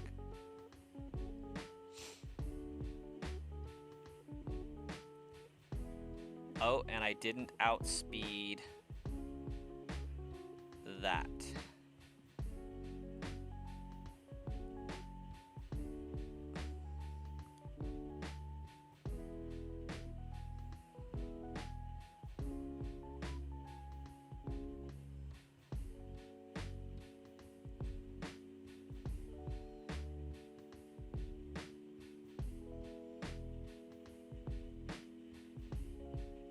Okay, so at this point, only Haunter should be able to appear.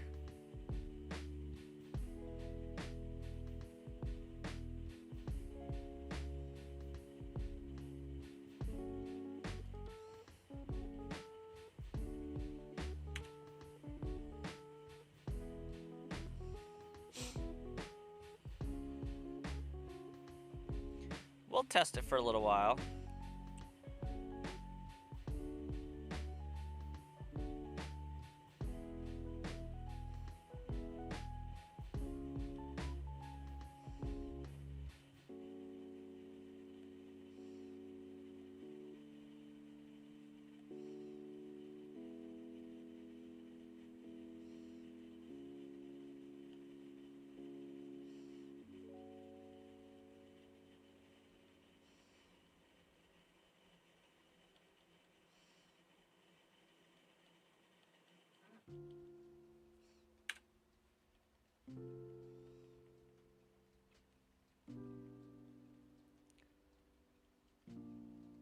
Okay. So it's not letting me run all the time. Yeah.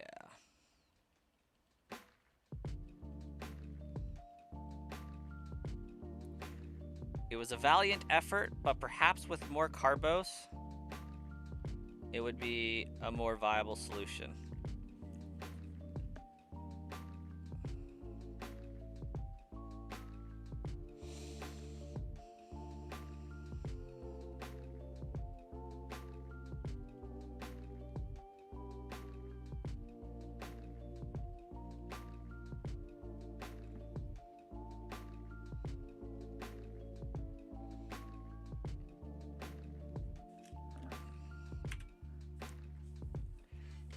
Actually would have been diabolically funny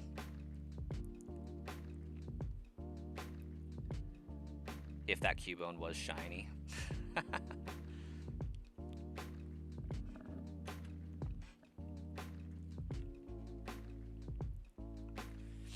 And shoot, maybe I do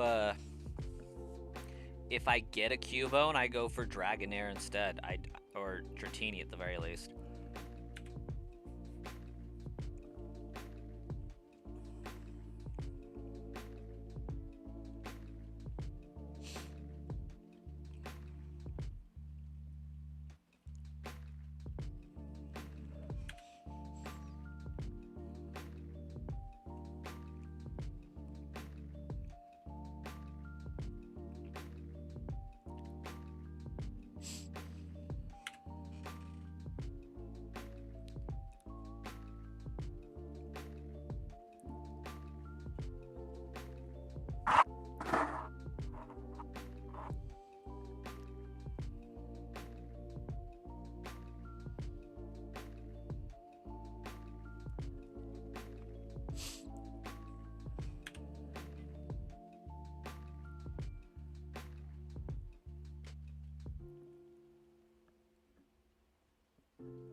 That would be really nice if we could fast forward in this game.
And goodbye. How you doing?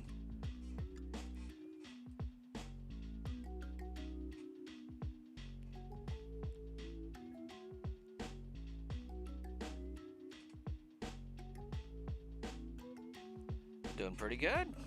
Getting some good Ghastly Haunter Cubone encounters in. We're cooking through this run. I mean, it's taken forever, but we're still cooking, you know? Going fast. We're going fast through the taking forever.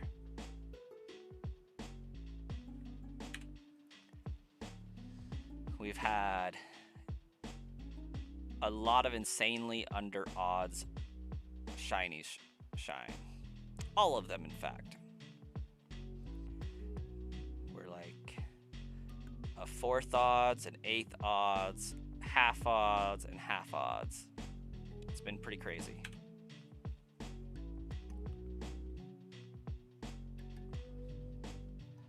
Overall, for the 5 shinies I'm hunting, I think I'm at about 13,000 encounters in about 80 hours. This has been a lucky run. The Deoxys before that was even better luck on my Fire Red playthrough. Managed to get Deoxys in like 35 minutes of hunting. It was phenomenal.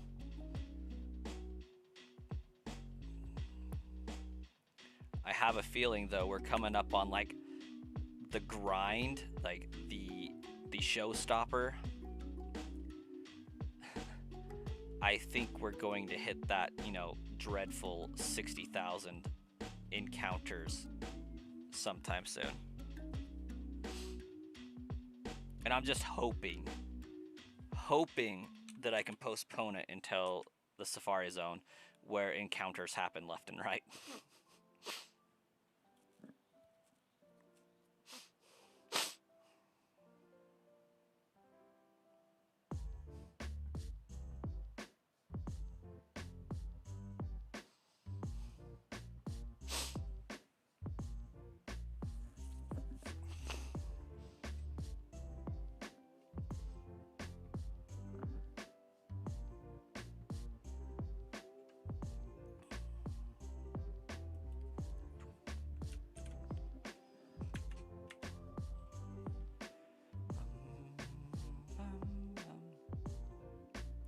Well, you will wish me the shiny luck to make it happen. Thank you. Thank you.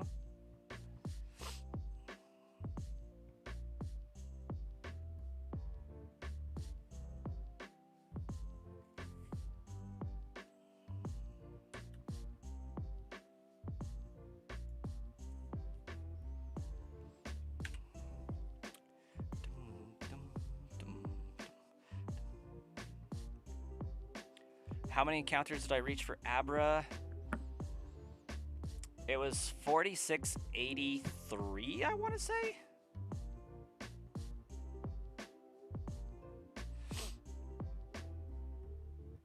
In like, I think it was 53 or so batches of Abra purchases.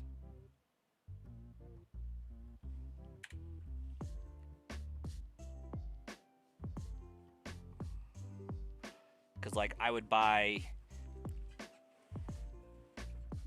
83 Abra at a time and then go check them all at the same time.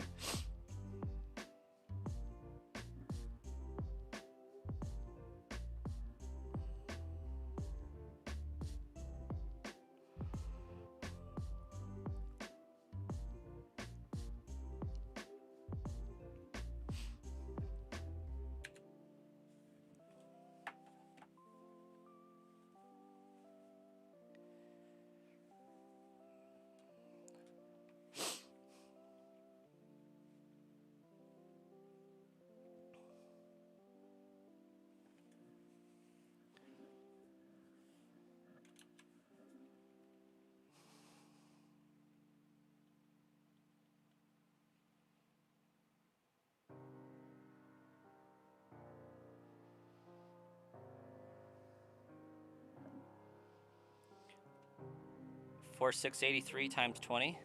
What do you mean? Times 20?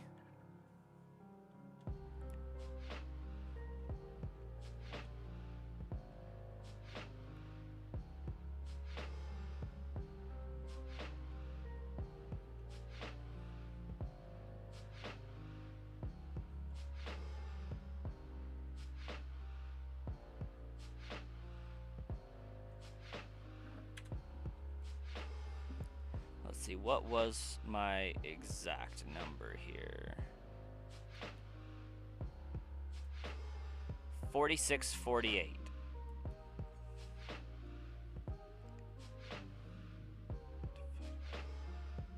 So it was 56 cycles of purchasing Abra and then going and checking.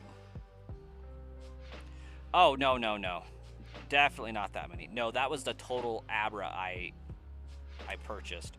So 4648 was the total number of Abra I bought.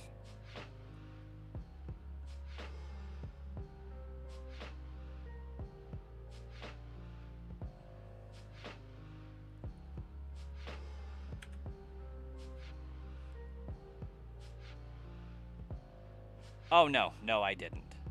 No, I purchased only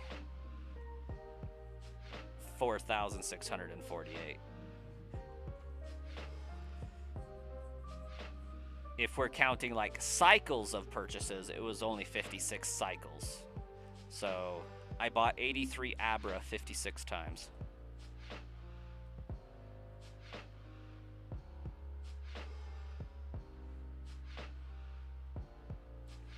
Well, thank you and goodbye. Subs are awesome. We got the main channel that you're on, and then we got the secondary channel that is what you're seeing is the sub goal up there for the 490 out of 500. If, just in case when you do slap that sub button, you don't see that number go up, that's why.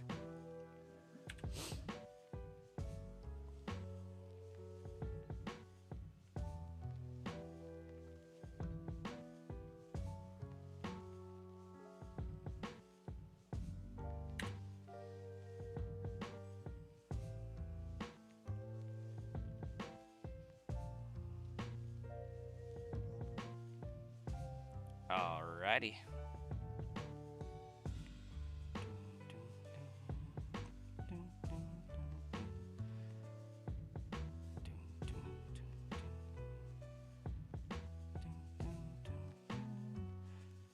You know what, and goodbye, that would be absolutely fantastic. Because we are just 10 away from hitting that 500 goal where YouTube will allow us to give the community memberships and stuff. So that'll be awesome. How long did it take to get the shiny Abra? I feel like I hunted it for 18 hours, I want to say. Let's see, there was 19, 40, 6. Yeah, I feel like it was like 19 hours shiny hunting Abra. Just get to 500 already. We're working on it, Hayden, as fast as we can.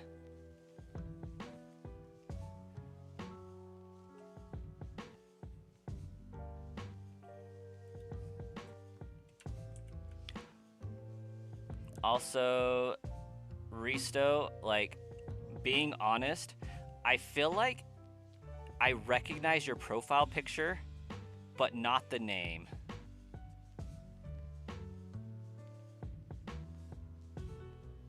Hey, there's that 491.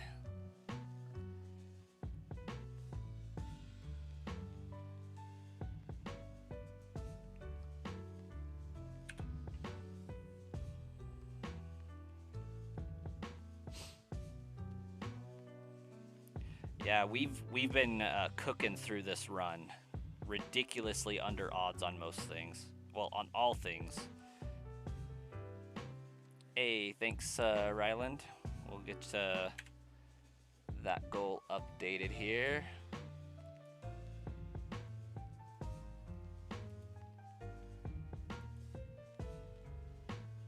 Boom.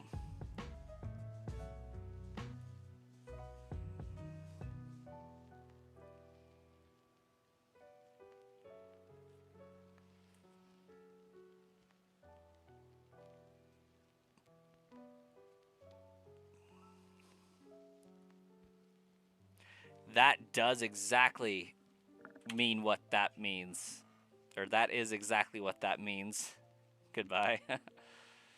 I love Gengar, not because it's a ghost type, but it's a really solid poison type. I like stall tactics and stall walls in battling. It's my go-to. I actually did a video on the original channel you were popping up on called, you know, like if I was to be a gym leader, what would I do? What would my gimmick be? And I went with poison type. Oh, snap. Jonathan General is back. Back again. But on the other one, you've been watching my videos for a couple years now. That explains why I recognize the face. What was your name before? Because, like, it's slowly trying to come to me. And I don't feel like it was Risto.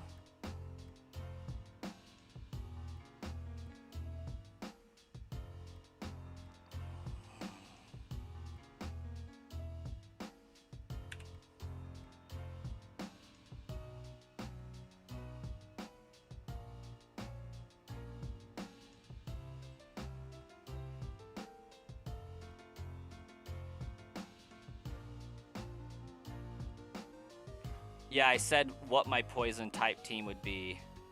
Or, like, what gym leader would I be, is what I think it's more aptly called.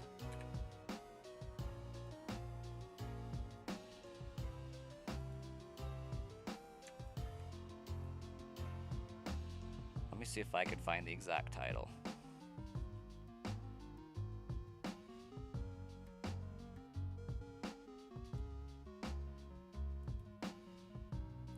It's always been Risto? Okay. I could just be cracking out.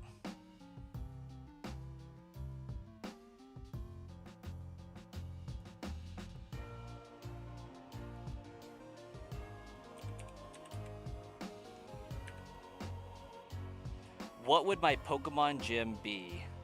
And warning, this is like from 5 years ago, so 2021. I was still figuring out video editing, and I was using a very janky software called OpenShot because it was free 99. So it is understandably terrible, but like in a fantastic kind of way. There has been growth for sure.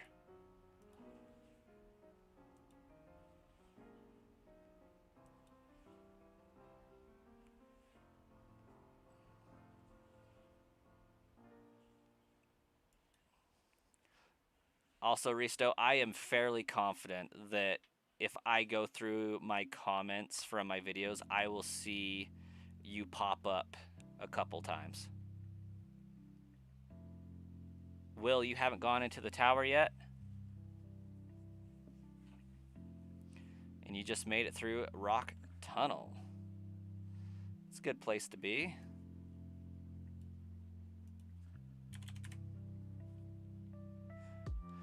Might need to update it then, especially with Gen 10 coming out. Possibly, because it does only include up to Gen 8. Gen 9 didn't have stellar additions for poison type. I don't feel like I definitely wouldn't be swapping out Shroodle, Grafai Revavroom, or Glimora by any means.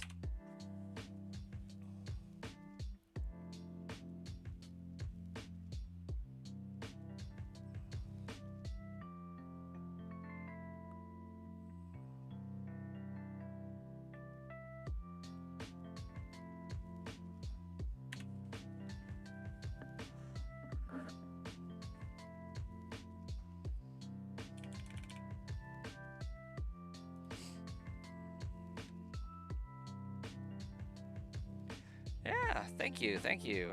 Well, we're working on getting even more.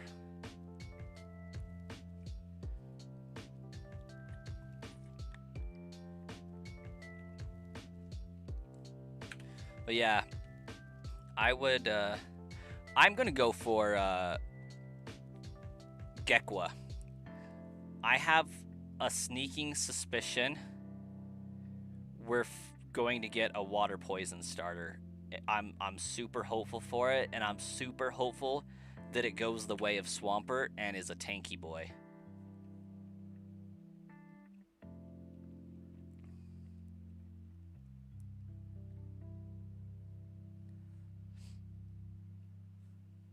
I am here for the water gecko.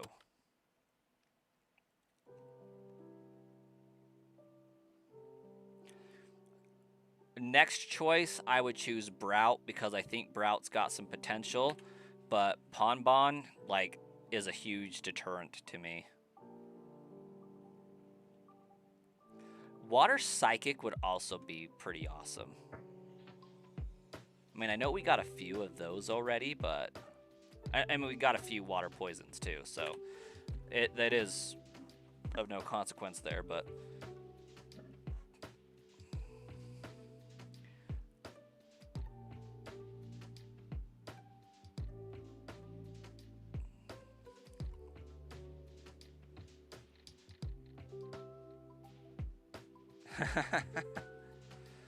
Hayden, you gonna be importing Gen 1 starters into your Gen 10 playthrough? Not in your OP except for the puppers? You think grass fighting? I think we could get a mainline grass fighting. It's either gonna be grass fighting or grass dark. I mean, we've already had Chestnut with grass fighting. But I think we could easily get a grass dark. Wouldn't it be stellar though if it ended up being like grass ground somehow, because you know the Pokemon's on the ground and it isn't actually a flying bird, it just looks like a bird, but it's one of those birds that like makes its nest on the ground with grass and mud, because then both types would be super effective against water. But the downside is I don't think you could do fire and anything that would be super effective against both grass and ground, because for ground you got like what, water and ice that's super effective, and in grass, which would be so weird. And you're not going to get fire water, you're not going to get fire grass for a starter, so it would have to be like fire ice somehow, which would also be really stellar.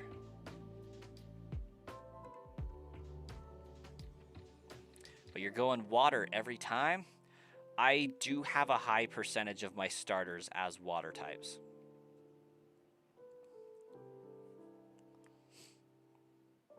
Gen 1 is the only gen where like universally I could pick any starter and I would be okay with it. But my order is Charizard, Blastoise, then Venusaur. I almost never choose Venusaur, but I'm never disappointed if I do. Gen 2, always Totodile. 3, always Swampert. 4, most of the time it's Piplup or Infernape. Kind of goes either way. Never Turtwig. Gen 5, Oshawott, all the way. Gen 6, Greninja, 100%. Gen 7, absolutely not. It's Incineroar. As much as hate as it gets, Rowlet or Incineroar, gotta be one of the two. Gen 8, definitely not. It's gotta be Scorbunny. I don't know why. Inteleon just bothers me.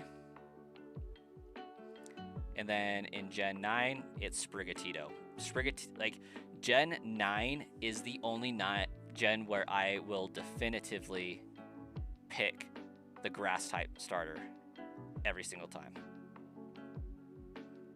as cool as it is, as cool as I think Quaxley is, like, I do love Quaxley. I hate what it turns into, though. And I'm okay with Poplio, but I hate what it turns into. You like these takes?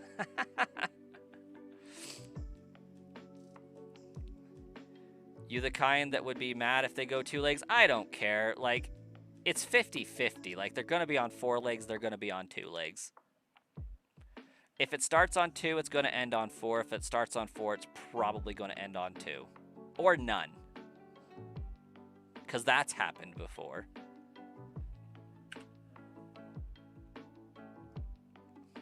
So, like, Incineroar, babies start out on, you know, all 4, and then they start walking, you know, 99% of the time.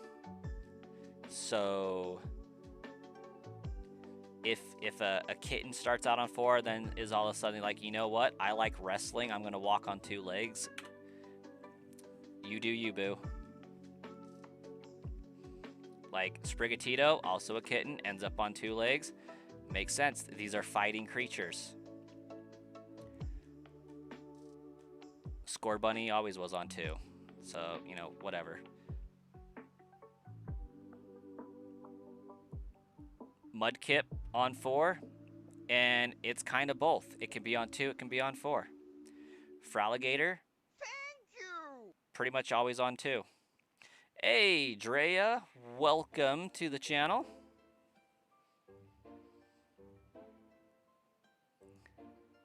You hate the Quaxley evolution? Yeah, it's such a stellar, like, L'Oreal Paris, like, you know, little fun little Quaxley.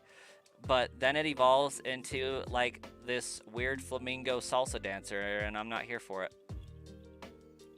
Not that I have anything against salsa dancers, you know?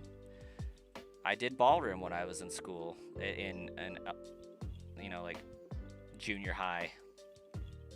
I learned how to do the salsa. That's fun dance. I just don't like the peacock water type doing it. It's weird. It has too much movement on the screen, I think, is my beef with it. Thoughts on Politoed? I appreciate Politoed, specifically shiny Politoed, but I love that it's goofy. It does bother me slightly how different it is from the rest of the line. But, like, it's definitely going for a Frog Prince vibe. And I feel like if it wasn't already a 3rd stage, it would have, you know, another level.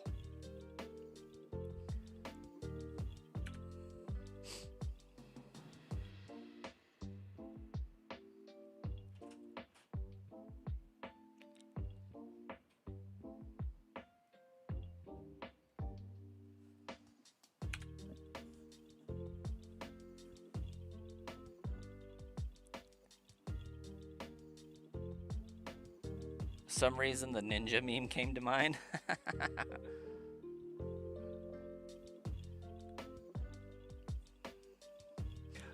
Okay, for example, right? You have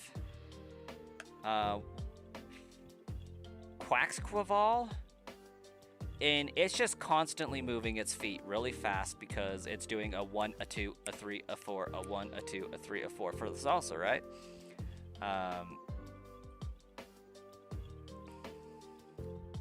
Maybe I have that wrong. I might be thinking of like a Ramba. Salsa's closer to the cha-cha, I think. Anyways, completely different tangent for that. Contrast that to another dancing Pokemon, Ludicolo. You know, it has its...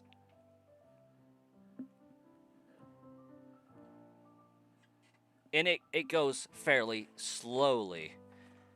I don't mind the fact that it's dancing, like Ludicolo, or Ludicolo, however you want to say his name, is one of my favorite Pokemon. and he's dancing, is specifically in like Pokemon Coliseum. That's where my love for Ludicolo came from. But Quaxquaval is just moving too fast. Hey, Will, you have a great night.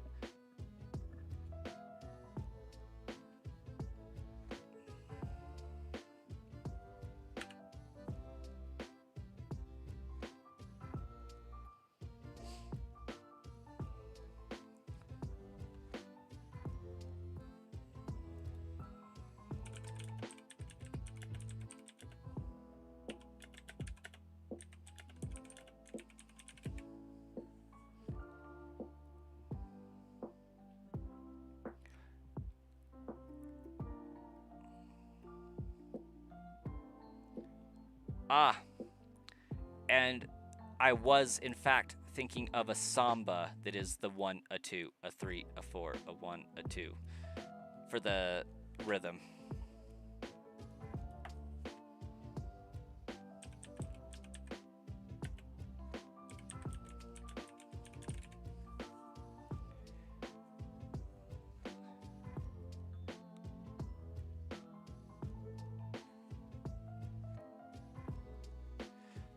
Okay, and then salsa is 6 steps over 8 beats, for those that, you know, care somehow. The Poly King, we were just talking about you. How you doing? You bought like 7 new games today? One Piece World Seeker is peak. Can't say I've ever played it, but like, what other games did you get? You remember I did giveaways a while back? I have not done them in a long time. And the giveaways, frankly, are the reason why I have 2 YouTube channels right now. The one you're watching on, Risto, is the main one that the giveaways happened on. And then there's this one, the one with 491 subscribers. We got the goal for 500. It's called Sludge Bomb Trainer. And that's the reason why you haven't seen me live as much these days, is because I've been primarily over on this second channel. Because I got 20,000 subscribers that were there for, you know, basically the giveaways. With the Switch 2, it's not going to be possible going into the future. Like, very unsuccessful modding with that. And so when Switch 2 came out, like, I decided that I was going to let the giveaways become a thing of the past because I couldn't sustain it going forward. There was no path forward for it in my mind. So I was like, well, it's going to die sometime. I'm just going to let it happen. So I sold off all of the Switches but 2 that I was using for those giveaways. So I could still do them in the future if, like, there was a need to and a demand for it. But I started the second channel because all of those people that were there for the giveaways weren't tuning into, like, the live streams and, you know, the other general Pokemon content. So I wanted to see if I could build a streaming channel where people are tuning into the streams, watching, you know, the more fun videos that I get to do with the shiny hunting challenges and things like that, shiny showcasing and that.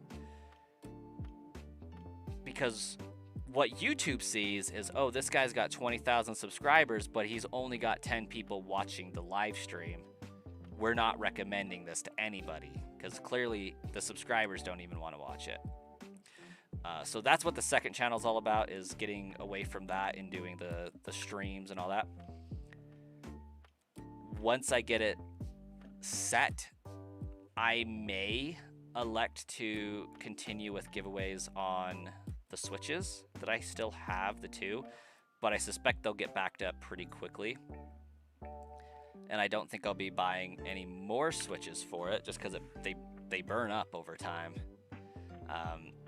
And with the games kind of dying off, I did the giveaways that I could and wanted to do, and after a certain point, it was just redoing the same stuff over and over and over again. It became not super entertaining to do videos on. You Can't Wait Until I Start Black and White 2. I'm hoping that they remake it by the time I get around to it. I definitely want to cover Black and Black 2 and White and White 2. I think that would be stellar. But I do got some shiny hunts to be doing, and I do want to do the QREM on Black and White. Yeah. Like, I'm still super glad that I was able to do the bots and stuff. It was fun. It really was a lot of fun to be able to help people get those Pokemon that they couldn't get otherwise. You think, in your opinion, Polyking, Black and White were bad? Not gameplay-wise, just how restricting the selection is until after you beat the league. Fair point, but Platinum also did it.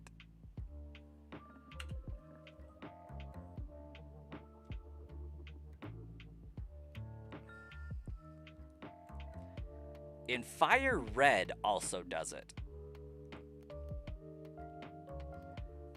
And I'm fairly confident Heart Gold and Soul Silver also does it. So it's not like a super unique thing. Gotta use PK Hex for what, Jonathan?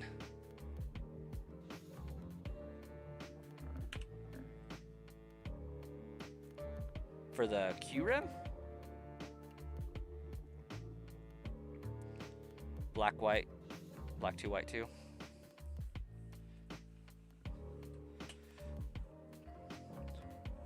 Why do you say that?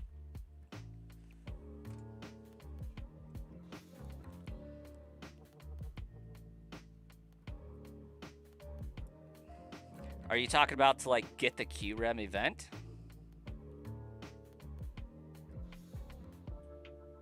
Oh, Mew as a starter.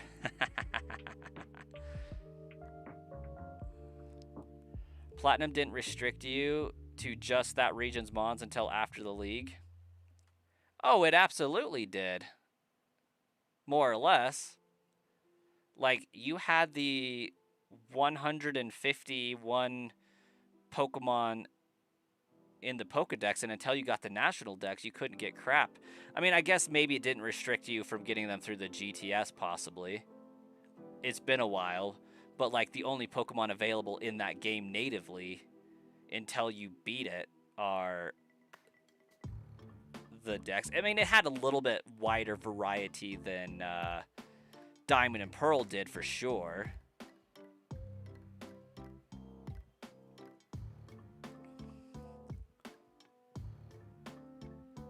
Unova mons are forgettable with the exception of Archeops.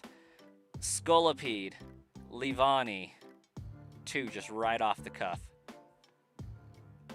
Gen 5 did more for the bug Pokemon than any other gen.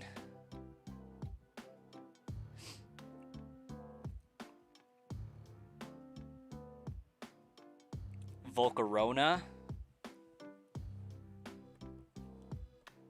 Genesect,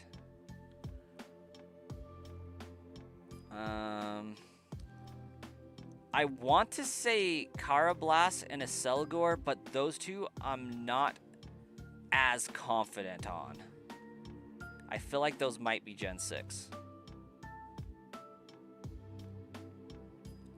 Volcarone's the only really cool one. Man, you missing out. Scolipede's a beast.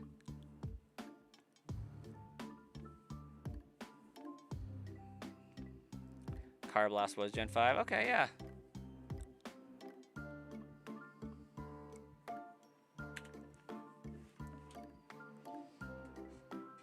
I mean, you got things like freaking Patrat, Watchhog, Throw, and Sock.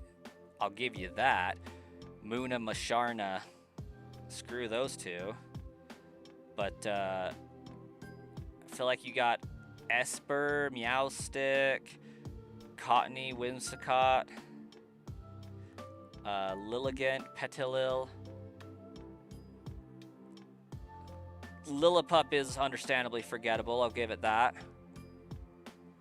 Trubbish, Garbodor, Victini. I mean, everybody knows that one.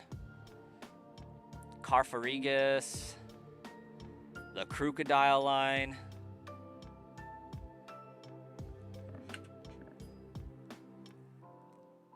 Esper was Gen 6. That probably checks out. Yeah, that sounds about right.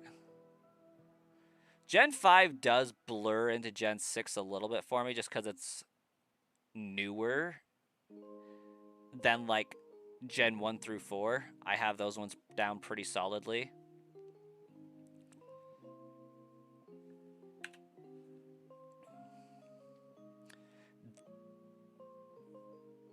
Deerling, definitely on the lamer side of things. My biggest beef with Gen 5 is the champion, honestly. That dude is a freaking pushover. I do not like Alder. Hey, Rui. Or Ryu. That makes more sense. Ryu.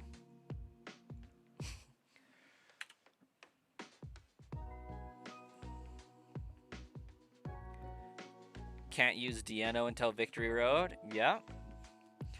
That does check out with a lot of other pseudo-legendary type Pokemon. I don't know if Hydreigon is actually a pseudo, but like he is a high-powered dragon type Pokemon.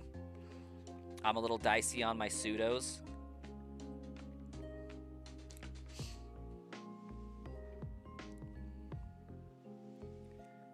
Because I feel like Gen 5 had one that was a pseudo and one that looks like it should be a pseudo. You want an Alola remake before Unova? That's a hot take.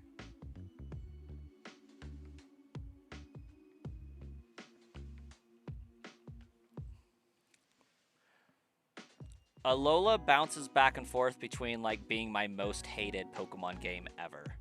And Gen 5 is easily my second favorite.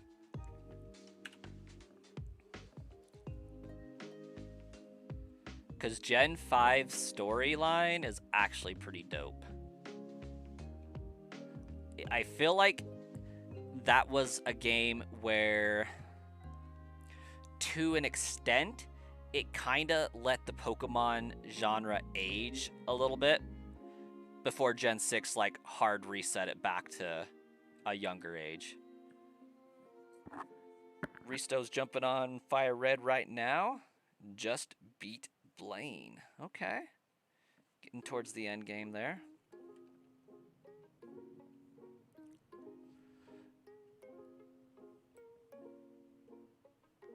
Like, Gen 5 tries to poke at artificial or not artificial, but like intellectual points on the surface level, I mean, but like ideals and truths and moral dilemmas and things like that. I thought it was cool. Ryland, you have a fantastic night.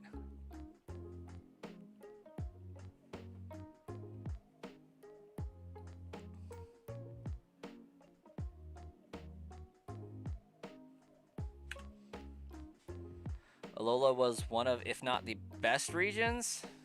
I hated it. It did have good Pokemon, though. I appreciate the amazing variety. Hoenn region is my favorite region by far. Johto's probably my third.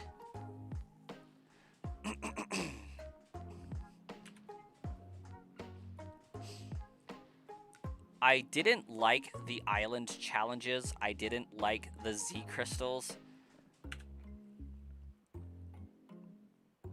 I really hated the Rainbow Rocket post game. That was just so annoying to me. I hated that when you did get into a flow of sorts, Sophocles' stupid festival plaza like just put the hard brakes on at every corner. Like, this is the type of stuff that makes Alola bounce back and forth in between being my worst game and Galar. Because Galar, I just hated Hop, and I came to that conclusion recently as I replayed through the Alola region. Is like, while Hop is a clone of How, and I hate how much Galar like holds your hand and gives you a cutscene every time you enter a new route. Alola does it also, and just is more grating. Hey, Alvin, this is on the Switch 2 currently. We got the Switch 2. If I want to be like super fancy,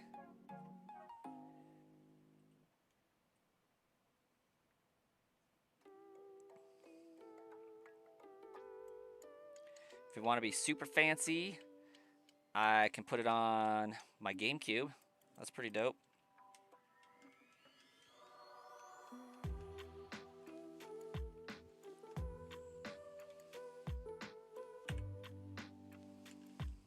Let's give us a Charmander encounter.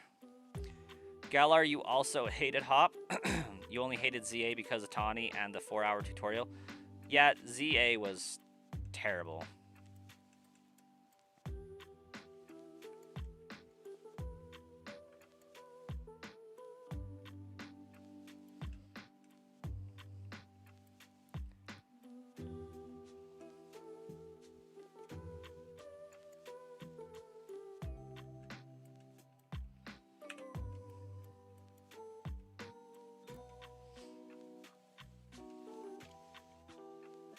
Drat.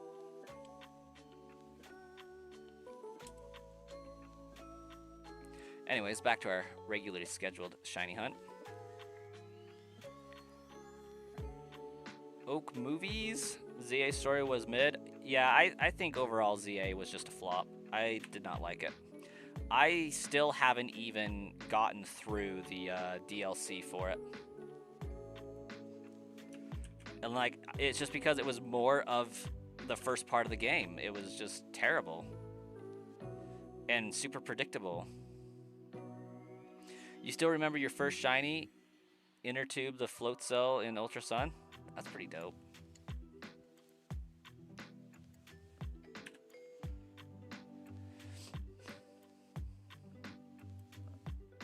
Okay, Poly King. One of my biggest gripes with Gen 7, and I think what really cemented it as, in my mind, as a bad experience, was their release schedule for Sun and Moon and Ultra Sun, Ultra Moon. Most people that enjoyed Gen 7 did Ultra Moon, Ultra Sun, and they skipped Sun and Moon entirely. Which, I don't know if you've played them both.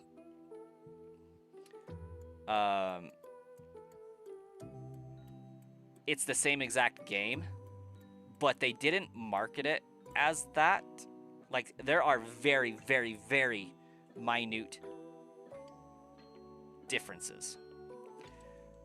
It feels like Ultra Sun, Ultra Moon should have been a DLC add-on for $10 to Sun and Moon just to add the Ultra Beast experience, but instead they released it as Ultra Sun as a second game, not a this is an enhanced version of the original.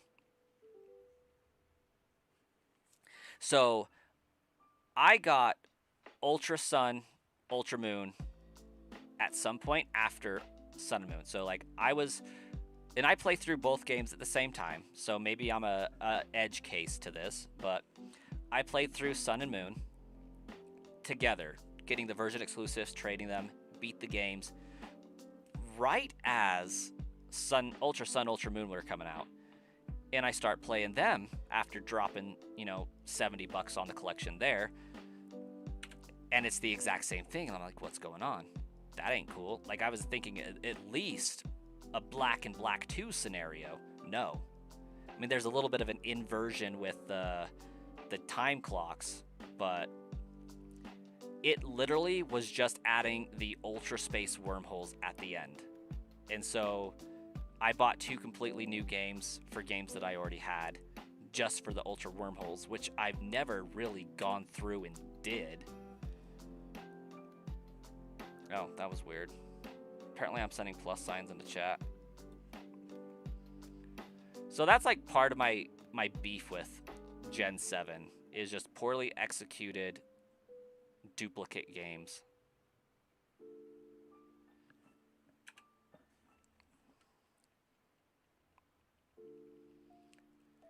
And Abraham was asking if my headphones are worth it. Only if you really, really, really, really like Gengar.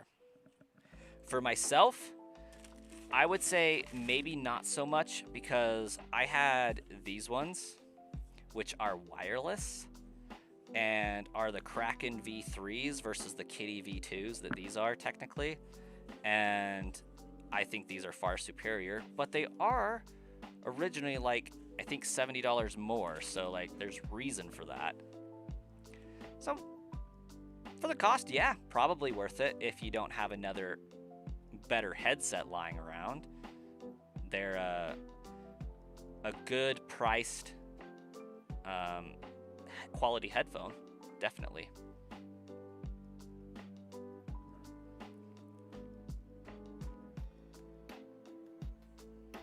And they work really well. Like, I'm using them as the mic right now, which is better than my XLR mic, because I don't have a foam box to put around it yet to reduce sound input. But just a fair heads up, I do plan to end the stream in the next 6 minutes. So if you're worried about losing the channel and have not yet done so, smash that subscribe button. I'm going to be ending at 11 my time, so that's in 6 minutes. Yeah, they actually get pretty loud for music. I think right now I'm jiving with the music on volume level 6, and I can hear it very well.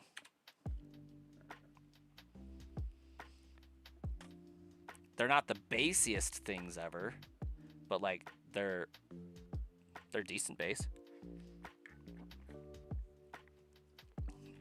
Like, if you're really interested in bass, I would go for the Kraken V3.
Hey, thanks, Risto.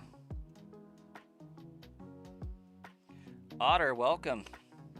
How you doing tonight?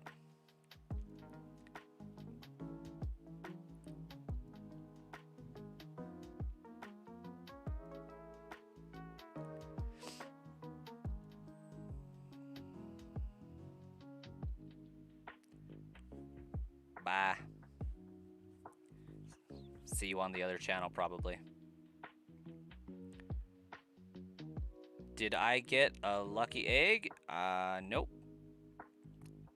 Not that I'm aware of.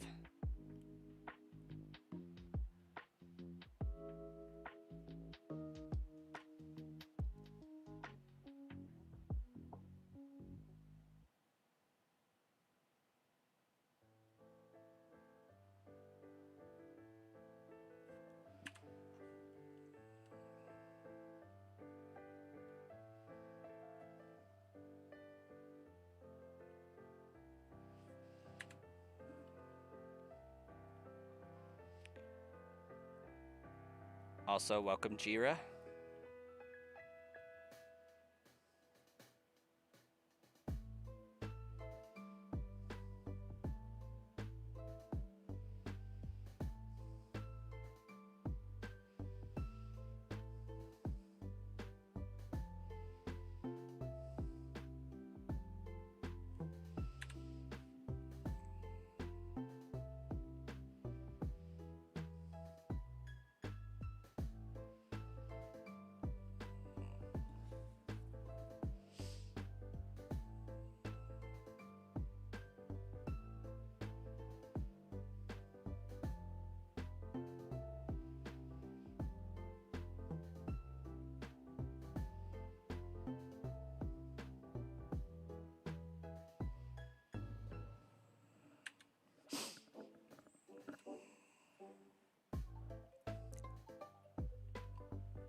Hey, Risto. Thanks for popping in. Good chatting with you again.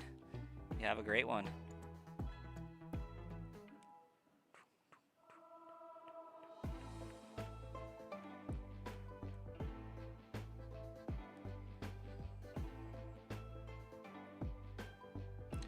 Alakazam. Hey, Arav. Welcome.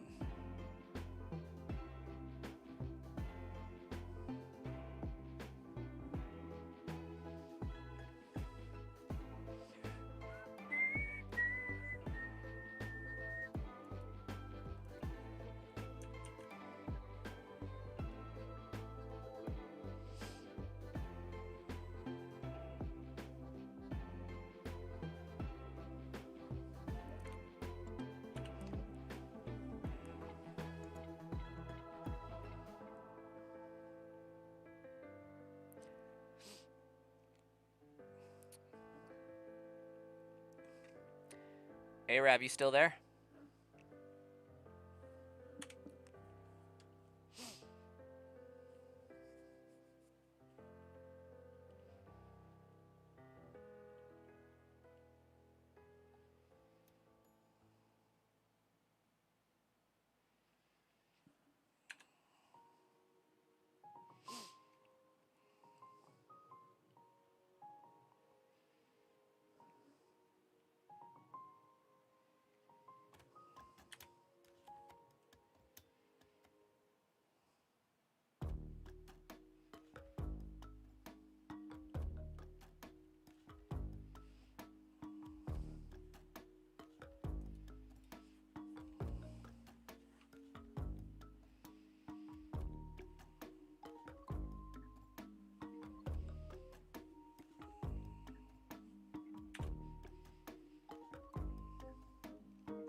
All right. I actually went into a little bit of overtime with my encountering, so we are going to call it a night, and we'll catch you all next time.